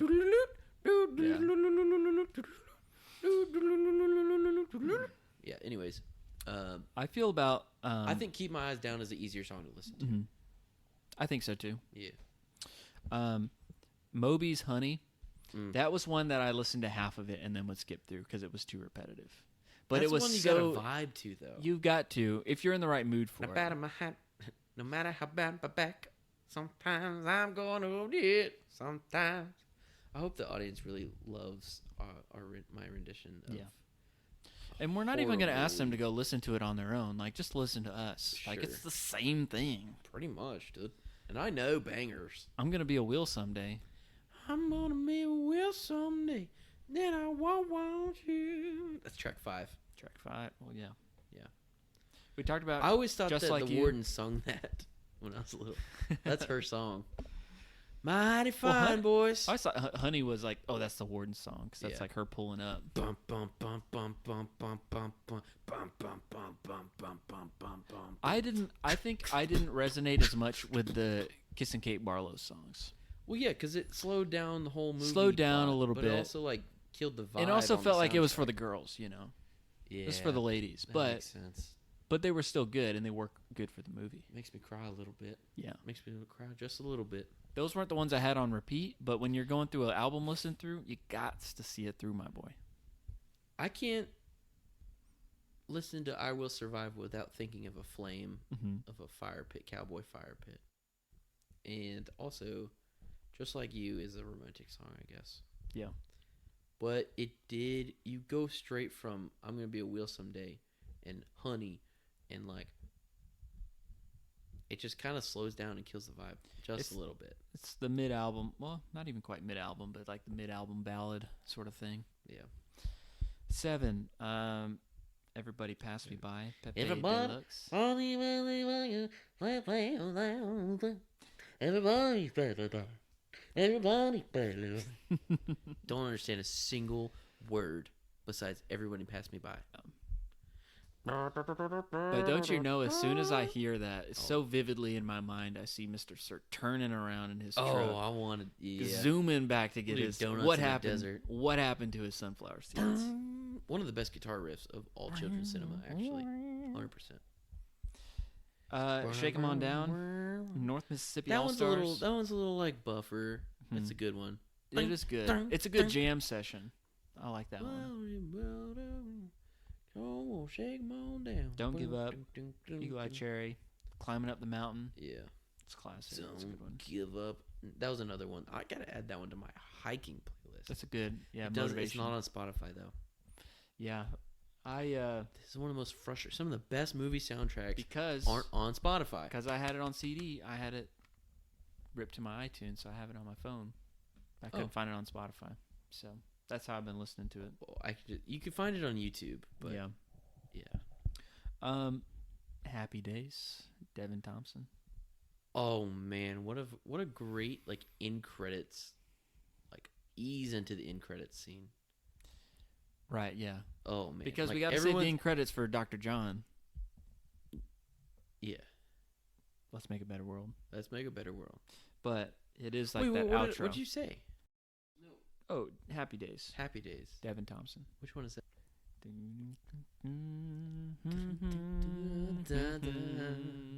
La la la la la la. Yep. Cool waterside pool. Yeah, that's a good one. Great vibes. Dr. John, let's make a better And world. I usually call him Stinky Feet. None of his teammates wanted to sit next to him in the dugout. They're outside. He must have stunk real bad. Dr. John, let's make a better world. I have a point to make. It's a great credits song. It's like And I think that bows at the end of a play. yes, I was waving out to the audience. I love the credits that show the character and their name next to each other. man. So you know that name, that character. Yes. And you get a little send-off with each character. I love Yes. that. They did that in The Little Rascals. Yeah, bonus points if it's a freeze frame too. The freeze frame. The freeze frame ending? Or freeze Frame credits. Okay. Like they do the thing and then just Yeah. and then that's when the name pops up. Yeah, yeah. Oh man. Little Rascals had an end credits scene like that. Living And it also better uses a Dr. John's song. Really? Yeah. Everybody let's sing. That would If you talked about If Only already. Artist name Fiction Plane. Mm-hmm. Eels Eyes Down. The last track is just vibes, man. Yeah. Down to the Valley by Little Abs. No, that's not even like at the end of the movie. Usually it's I know. very chronological. But they saved it as like the album closer. Yeah. They kind of switched track 1 with track 15.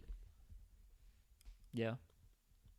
Because that's near the beginning of the movie. It's like right when they start digging.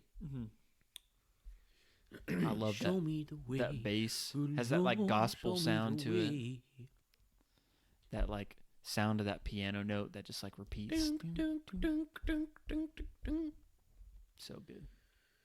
It's beautiful. Yep. So, all I'm saying is this is going to be a contender for best soundtrack, unless we just disqualify Holes for 100%. everything. But that was our track by track review of this. Hope you enjoyed. Hope you enjoyed. How are we on time right now? So now that we have, I teased it earlier. We've discussed the soundtrack. We have a surprise for you that have stuck around with us this long on the podcast for 100 episodes, this long for what's turning out to be at least a 2-hour episode of this podcast on Holes. We have someone that is going to be calling in, a special guest for today's episode. Someone that we really look up to, someone involved in this movie. And this was a get, but we were able to snag an interview with Shia Labeouf himself. We did not. We did. And he's about to call us in 5, 4, How can you predict? 3, 2, 2.5, 1 3/4. Now, Shia, it's an honor to have you here on Inside Quotes. Jeremy and I are big fans, okay, and we are psyched that you've agreed to this exclusive interview to discuss Holes, a staple of our childhood.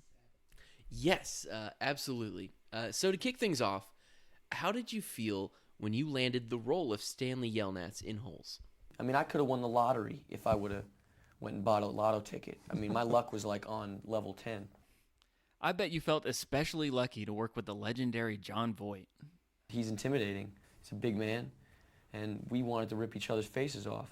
It's just the way it was. We didn't like each other much, and those were real fights. It was a dirty fight, and we fought. That was a fight. Wow, I would have never guessed. I assume that he was a nice guy once he wasn't playing Mr. Sir. So Shia, when you first read the script for Holes, did you have any concerns about the audience being able to follow the story of Stanley Yelnats? Specifically because the movie has a lot of flashback scenes with Kissing Kate Barlow. There's a lot of layers to this movie, and so to make sure that it all works and make sure those transitions work, There's points in this movie where I'm coming out of the bathroom having just dropped a deuce, you know? What? Especially when you're shooting on different locations and trying to find the continuity of your character. Okay. Well, speaking of character, why were you drawn to play the character of Stanley Yelnats? You know, it's the whole reason you get into the movie is because, obviously there's a couple of reasons, but a main reason was the variety of places I could go with the character. What do you mean? Go where? The bathroom, you know, dropping a deuce. I mean, shouldn't you be more concerned about telling a good story instead of just all the places your character can go number 2? There's story plot points that you have to hit, plot points you have to hit. You know, the actor's job is to fill in the blanks.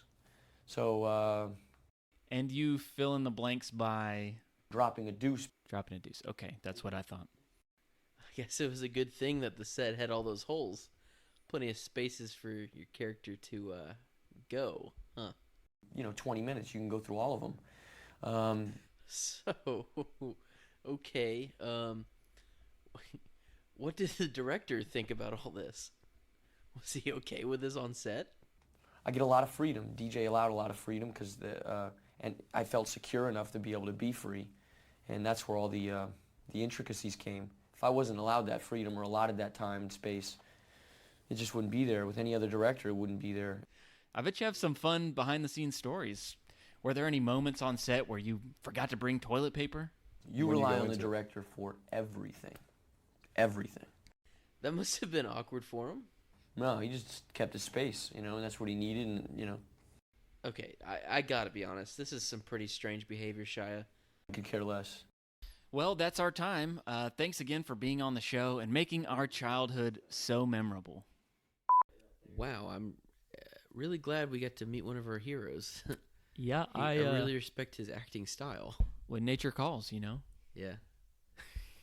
Yeah. Hey, you can't blame the guy. Hey, everyone has their reasons for getting into the careers and their hobbies and things that, you know, everyone different strokes for different folks, you know. It brings a whole new meaning to just a hot fudge sundae. Just eat it. I don't know how I feel about that anymore. I don't trust the guy. Well, we hope you enjoyed that. 100 episodes. Had to do something special. Yeah. For Inside Quotes. Of course. All right. What else have we not talked about? We have not talked about yellow spotted lizards, dude. I've been waiting to talk about them. We have stuff to talk about. Let's talk. Oh. Bearded dragons in real life. Bearded dragons in real life. Probably one of the sweetest Did that reptiles. upset you when you found that out that they weren't real? No. I was like just more confused than anything. I was like, but I don't think they're poisonous. Mm-hmm. Maybe the ones with yellow spots. But then I knew that early on that those were just painted on and they used friendly pets. Yeah. They used a total of 14, maybe? I think they had 14. Mm-hmm. And they painted on spots, 11 spots on each one. And they had 3 or 4 of them as their main feature. Mm-hmm. And how did the lizards get sent to Camp Green? What did they do? They kissed them, they had to kill them.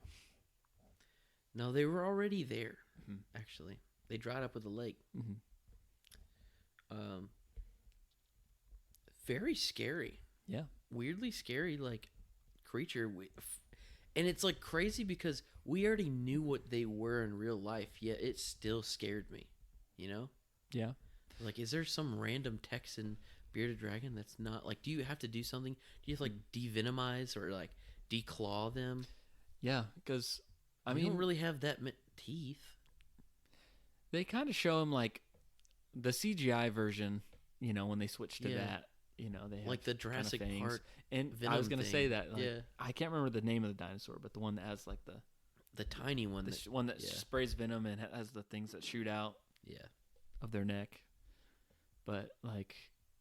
And they can run on 2 legs. But... CGI, that's probably the worst CGI is that, but I'll take it. Yeah.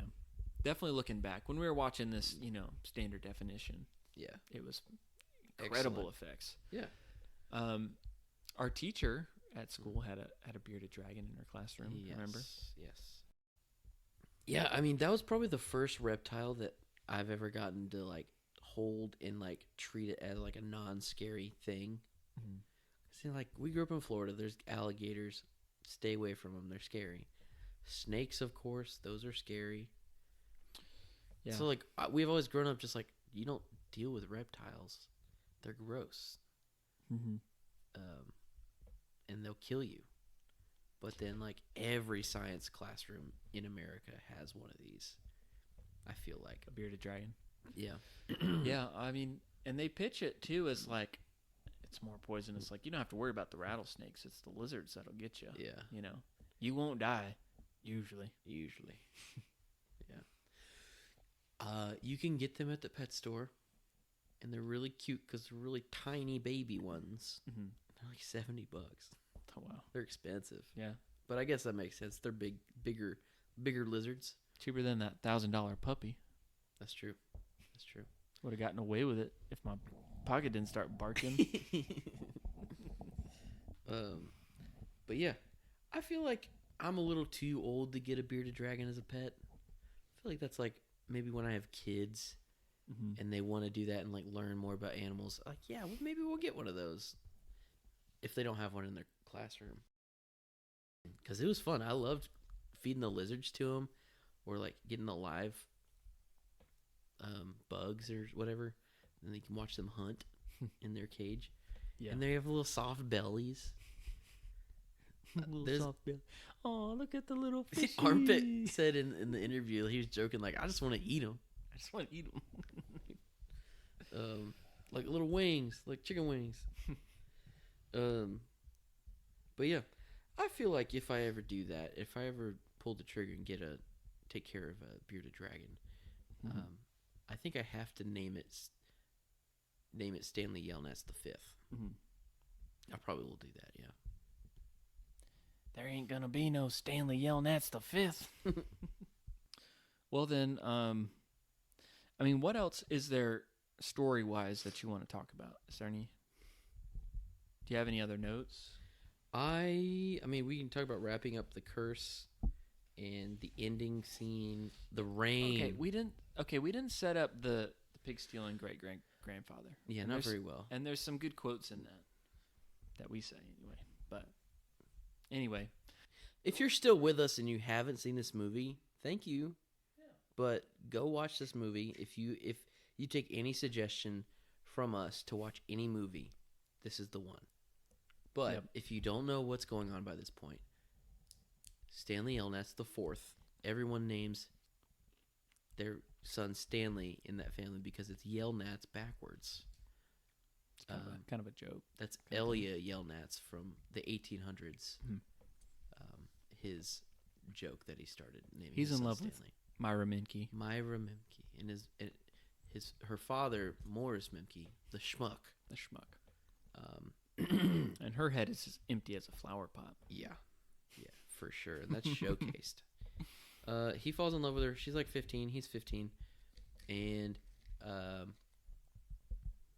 he wants to marry her, but he's got some competition. A well-established 40, 50-year-old man. Laser Wolf. Laser Wolf. That it was so stinking Fiddler on the Roof vibes, Yeah. and I loved it. But then it gets to the point where, like, how do I win her over this guy? He's got money. He's got a big pig. And then the guy was like, one of our favorite quotes is, "I'd rather have a fat pig." He's like, what can you offer, my Heart daughter? full of A love. heart full of love. I'd rather have a fat pig. Okay.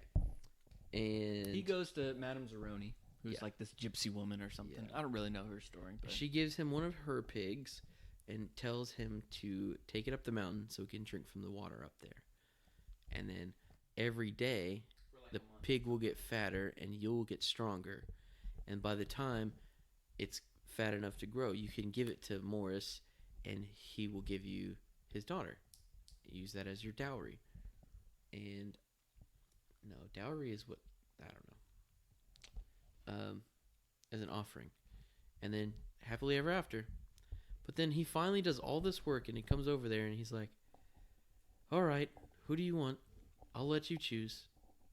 And then she's like, "Well, I don't know." the stinky, like fat, stinky 50-year-old man Yeah. over the young, strapping young boy who loves her so much. Yeah.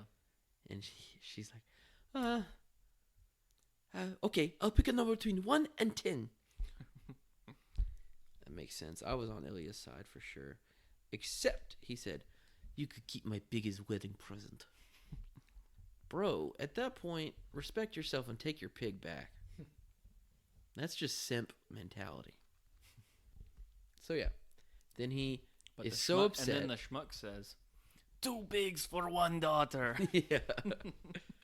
But then he's so flustered, he decides to go to America after that embarrassment. But the dummy forgot to take Madame Zeroni up the mountain, therefore cursing his entire family and family to come. Yeah. And that's why Stanley's family is poor. They live in an apartment, and they always have the worst luck. That's what sent him to Camp Green Lake, because he was framed, and everything happened, and that's why Stanley Yelnats the First was robbed by Kiss and Kate Barlow and lost their fortune, and somehow he survived. That was lucky. But anyways, that's how it goes. What do you want to say? That's a good setup for the Yelnats curse. Is it a separate curse for the Camp Green Lake of how they kill Sam and it stops raining? Or is that connected somehow? I think the Sam is not connected because that's just racism. It's kind of two curses at play here that get resolved. Yeah. Through Stanley and Hector. Right? I think because I assume Stanley Yelnats the First also lived in that town. That's the connection. Around that. Yeah. And because he lived there, that's because he came by and decided to settle there. That's why the town dried up. I don't know. Bad luck. I think that's the origins of it, but that's not the reason. Mm-hmm. Because both Stanleys have gone through that lake without water being there. Mm-hmm. And that's the unlucky part of the curse. I think that's just a normal thing. Lakes dry up sometimes. Towns turn into ghosts. We'll go with that. Well, as far as like everything getting wrapped up in the end, I think one of the things that's really satisfying about the movie is like, because it's got this theme of like things being made right. Right. After all this time. Good wins. Like justice being served or something like that. Or like not necessarily. All the bad guys go to jail and all the good guys get a lot of money. Because there's been free. And so that's like it ends up being one of the things that's great about it is just it's a funny movie, but it's got a great story and it's like a treasure hunt. But in the end, like things work out. Great adventure movie too. Even though there's been like hundreds of years of bad luck in this family, things finally like work out for the best. And that I think that makes it like a very satisfactory ending. And one thing I thought about when reading the book, because there's that line of like, I guess you'll have to fill in the rest of the holes yourself. But it like paints this picture of this final scene, and I thought the book, I don't remember it being this way. Like the movie spells out how everything plays together way more than the book does, I think. And in that way, I think it is good for kids to read because like if you're paying attention, then you're understanding how these stories are coming together. Right. I mean, it is pretty obvious, but it doesn't like come out and like really say it. It's an interesting way of painting this final scene, which is kind of like them at the end of the movie with like the party at the house, the party, and but like really explaining how I think the movie just spells it out exactly. Like, oh, his name's Hector Zeroni. He carried him up the mountain. The curse is lifted. It was a lot more specific, which I appreciated, but I kept waiting for it to be like further, like just kind of spelled out for me when I was listening to the book, and I was like, oh, that's kind of interesting. My brain was just auto-completing everything anyway, filling in the rest of the holes because I knew the story already. Yeah. But I thought I think that is a good reason why kids should read it. It kind of engages they have to think things through a little bit. Piecing puzzles together, but with words. Okay, before we move on, I did want to say one more thing about the food. Okay. That lunch scene wherever Zigzag and Stanley get in a fight. Mhm. Stanley got in a fight with Zigzag? Yeah. Because everyone was so mad at him for Zero digging his hole. And he's like, ate the cookie. Ate the cookie. That lunch was just like a sandwich, apple, graham crackers, and first of all, that's punishment. Giving graham crackers in the desert when they're working so hard and just wanting so much water. Yeah. That is not the snack I'm wanting to have for lunch. But whatever. But like, for some reason, I couldn't register the fact that a graham cracker is also a cookie. So when he was like, "Eat the cookie," I was like, "What do you mean?" It's and the thing I saw, I didn't see the cracker in his hand. I saw the apple in his hand. Oh yeah. And I also didn't pay attention to the beginning where he was like, apples, graham crackers, and sandwiches. Yeah. But so I was like, is he force feeding him this spherical cookie? I thought that was a cookie straight up. And I could have thought a little harder, but I didn't. So I've always wanted to have a spherical cookie that looks like an apple, I guess. Mm-hmm. Sounds good. Sounds good. Anyways, the sploosh. Yeah, how about I give you my cookie and I dig your hole? Yeah. Come on, eat the cookie. The Well, sploosh after that. Mhm. Fun fact, when we were watching it, I made some sploosh a little bit. Not the real sploosh, but the prop sploosh. Uh-huh. I looked it up, and turns out it's just molasses mixed with applesauce. And that's what the kids ate in the movie. Mm-hmm. Not even that good. I love molasses, and I love applesauce. But I wouldn't do it again. probably wouldn't do it again. I'd rather eat just peaches, spiced peaches and onions. You know what was the best food in the movie? What? When Stanley first gets to camp and X-Ray's just like, since you didn't dig today, maybe I'll just take that piece of bread. Ooh, piece of white bread. Just a plain piece of white bread. Yeah. To sop up the beans, I guess. I don't know. Yeah, I mean, white bread's cheap. Might as well. I mean, it's nothing like a good piece of white bread with your barbecue. Yeah. Baked beans. That's it. Good point. Okay. And then the onions. The onions that they bit at the end of the movie, those were props. Those were just apples. It sounded like an Coated. apple crunch. Yeah, but also that's onions sound like an apple crunch too. Yeah. You could do it right now if you want. I'll do it. It was coated in like an edible covering wrapper Mm-hmm. to make it look like the onion. But my thing is like, if you have a sweet Vidalia onion, it's not gonna be like gross. Like, Mm-hmm. why couldn't the kids just eat it instead of the props department just making an onion? I don't know, that'd be kind of gross after a while if you're doing a lot of takes. If you're gonna get it in one shot, maybe. Couple shots. I don't know. But a Vidalia onion is a sweet onion, and it is not as pungent as other onions. You could do it. It still tastes like you're eating an onion, but not I like. just didn't want him to cry. Yeah. It has less of those fumes in it. That's why they're sweeter. Yeah, they should have gone all out. Should have done it. I mean, if Shia's a method actor, Yeah. come on. So that's all I have for the food, I think. Okay. Mexican Coke, turkey/tortilla, whatever you think it is, graham cracker, apple, beans, banana Jell-O, and sploosh and onions, which is a hot fudge sundae. Just eat it. Sunflower seeds, of course. I've never seen a movie that made me want to eat sunflower seeds more. Even if they're coated in dirt, I'll do it. A little dusty seed action. Okay. So we talked about Pendansky is a character, but Mr. Sir is a character, but he also steals the show. Yeah. So impressed with that. What did you think of Kissin' Kate? I thought she was great. I loved her story. Mhm. I hated that song, really. It was a girl song. I liked her a lot in this movie, and the actress's name is Patricia Arquette. And I always like thought I'd see her in more stuff, but I haven't really seen her in much else other than this. But she's her brother is David Arquette, who was in C Spot Run. Really? Yeah. No way. So they're Gordo. siblings. So Gordon from C Spot Run and Kissing Kate Barlow. Wow, siblings. that's crazy. Yeah. That's really crazy. Go ahead. I thought she did a good job playing both roles. Like the Kate Barlow stuff, it's kind of more of a montage. I guess you get the scene of her death, really. But yeah.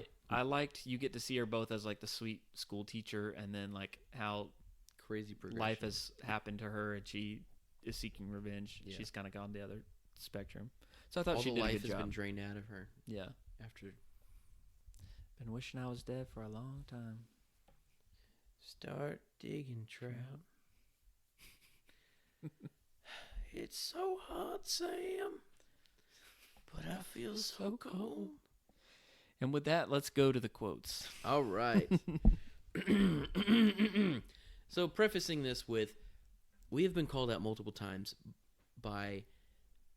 throughout the years by our listeners and past guests, calling us out for quoting holes in pretty much every episode we've done, unintentionally. Like this is the movie we quote all the time. And it became a little thing for a while. I just wrote them all randomly.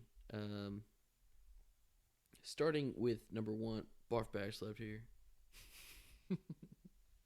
You thirsty, Stanley?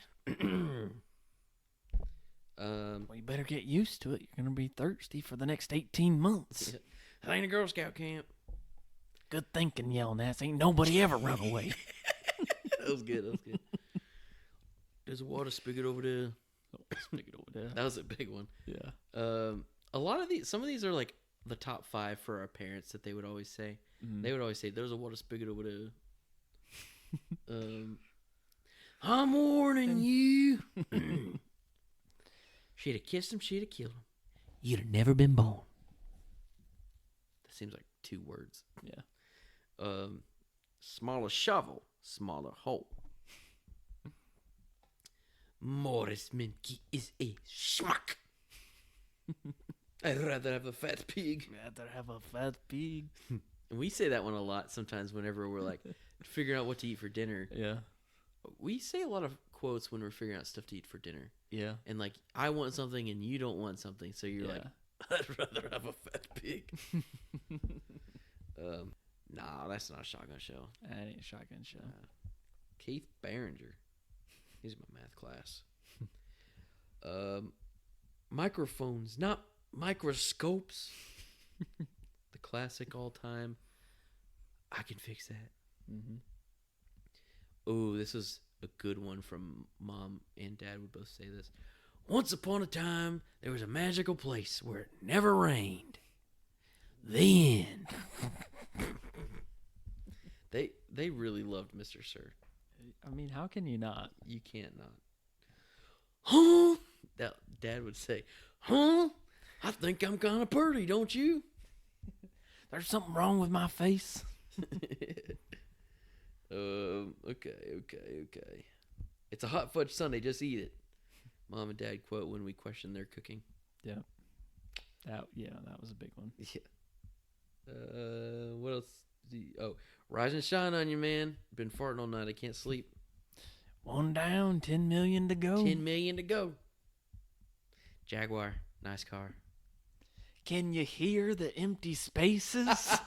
That's a good one. That's a good scene. That's a good one. Oh, man. Excuse me? Excuse me? You'd think Mom would use that one more. She never did. I didn't know Marion was a man's name. It ain't. And just the way that Mr. Sir like sees trouble coming. Oh, and he just cramp. Goes, oh, cramp. Hey, I got a pencil. You got paper? Yeah, it's over here. Pencil. I'm tired of this, Grandpa. Well, that's too dang bad. Oh, cramp. It's been a long time since El Paso. Marion Seville. That was good. Banana Jell-O. When he's in the court case with Clyde Livingston, he's like, Oh, yeah. You know, fan of "No mine. fan of mine." Yeah. Clyde Livingston was interesting. He definitely gave off real life professional athlete Oh yeah. as an actor vibe. What? Yeah, Did he play baseball? He didn't play baseball. He played for the Lakers. His name was Rick Oh. Fox. He was a basketball Okay. player, but yeah, he was an Interesting. athlete. You can always point those out that were Yeah. athletes because they got that like post interview like nonsense brain. And they're athletes. They're not actors. Yeah. At Also, Michael you Jordan. didn't steal no Clyde Livingston sweet feet Yes. shoes. Sweet face. Jeremy tells me something. If I don't believe him, I'm like, no way, you did not steal no Clyde Livingston sweet feet shoes. Yeah. I don't smell anything. I don't smell anything. This whole apartment smells like stinky feet. You know what's a surprising good source of quotes for me right now is I had like looked up some of the soundtrack on YouTube, and like I'm looking at that Down to the Valley song, that like closing track on the soundtrack. Yeah. And almost every single comment is just a quote from the movie, just people talking about holes. Like I feel like it's a better source. Just go to the YouTube comments and just see the quotes that stood out with people. Hey, right now, if you're listening to us on Spotify, tell us what your favorite quote from this movie is. We'll wait. Start digging, trout. I'm a little walker now. Been past 8 years. You and your children and your children's children will dig, and you will never find it. You've been eating. Smell like onions. Oh wait, the yellow spotted lizard area at the end. If the state would give us some money, we'd have some good filing. There seems to be no file for Hector Zeroni. We'll get it.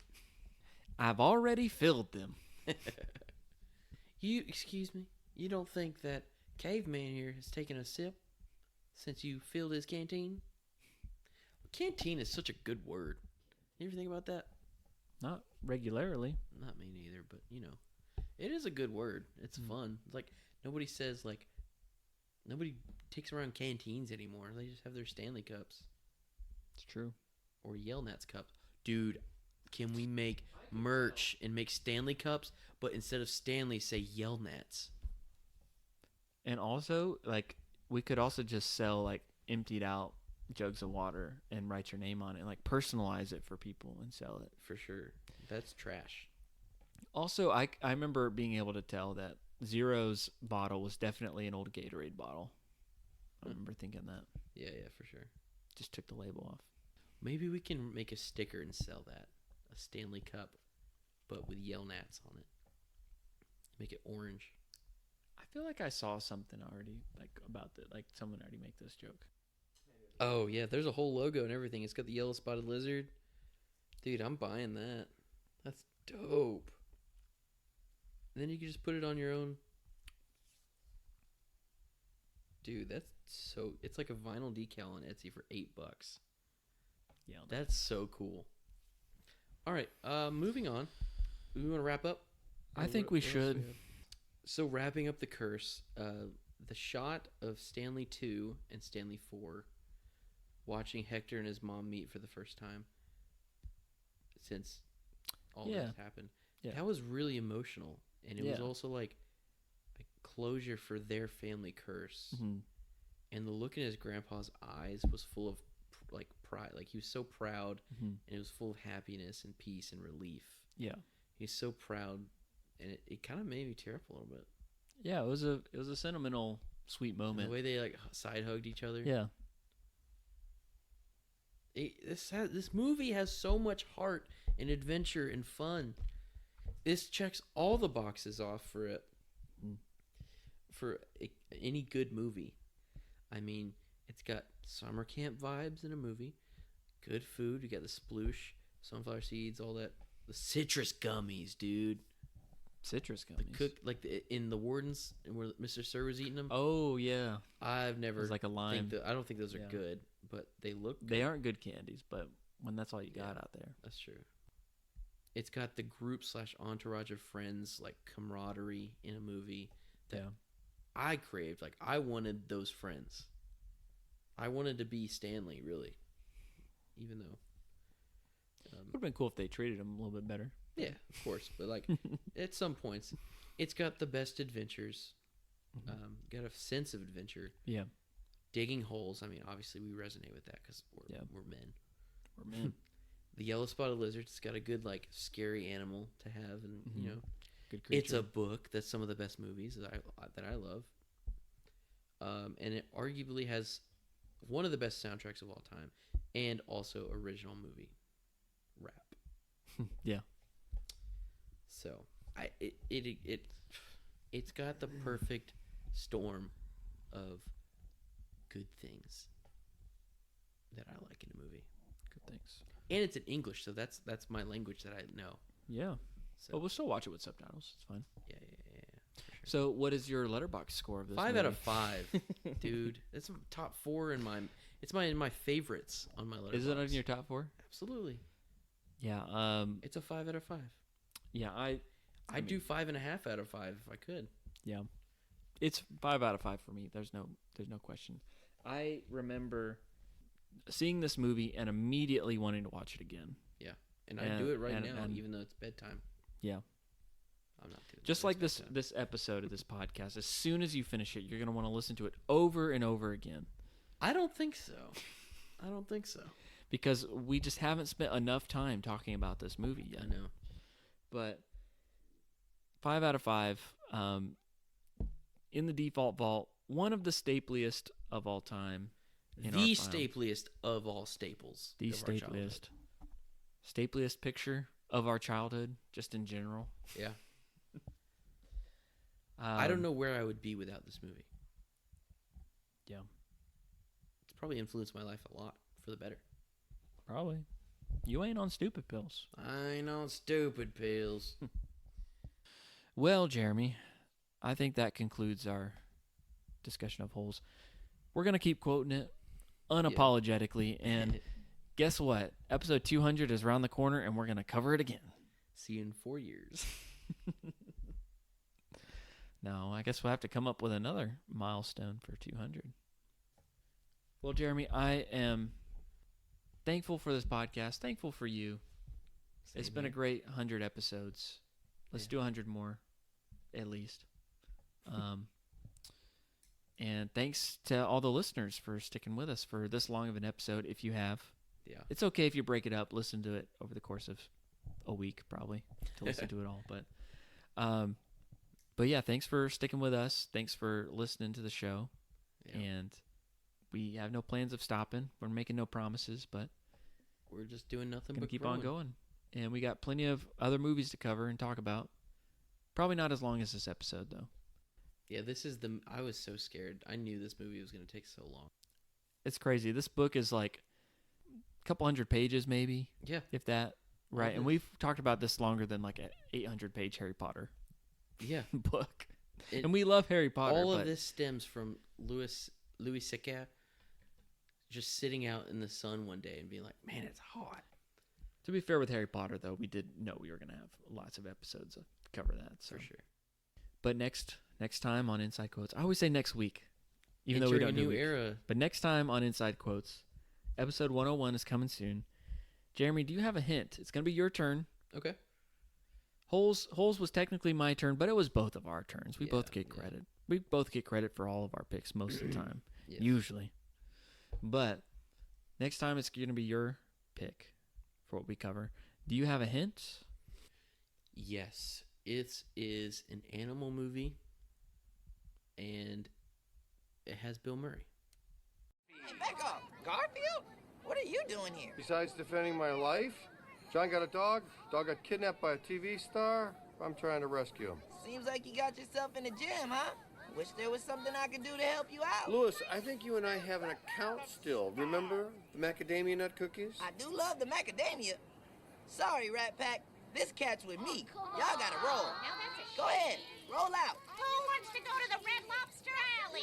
Hey, maybe next... Well, another day, another staple, another 100th staple. The staple. The staple. Well, everyone, our only question left is, what's your favorite inside quote from Holes? There's so many for us. But let us know on Instagram or Spotify. And if you haven't followed us, go ahead and do that. And let us know if there are any movies you want us to cover on the show. Our show art was done by Bryce Bridgman, and you can find him on Instagram at GroovyBridge. And our music was done by Alex Bird. And we sure would love it if you left us a 5-star review, because we're 100 episodes in, and we're ready to grow.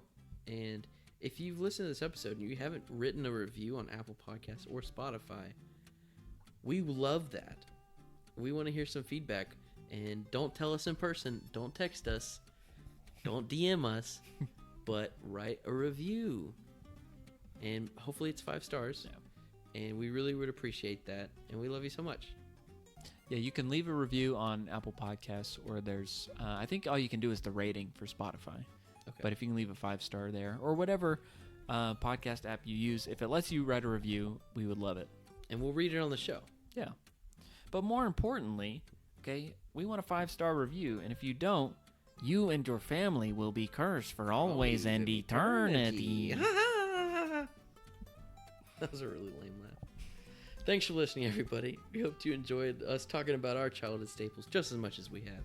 And if you did, make sure you hit follow or subscribe on Apple Podcasts or Spotify so that you don't miss out on a future episode.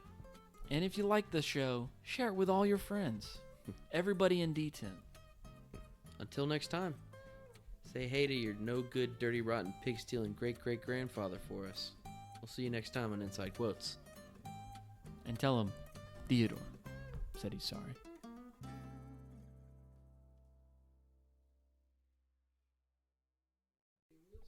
We didn't even talk about how Stanley drives the water truck into the hole. Oh, yeah.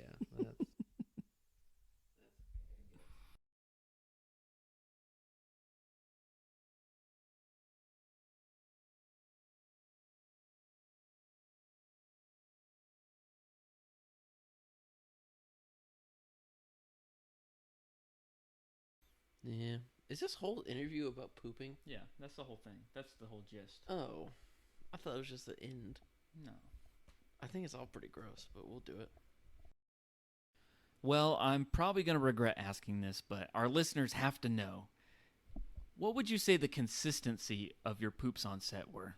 And that stuff's hard. Very one-notey and linear. It's not human at all. Golly.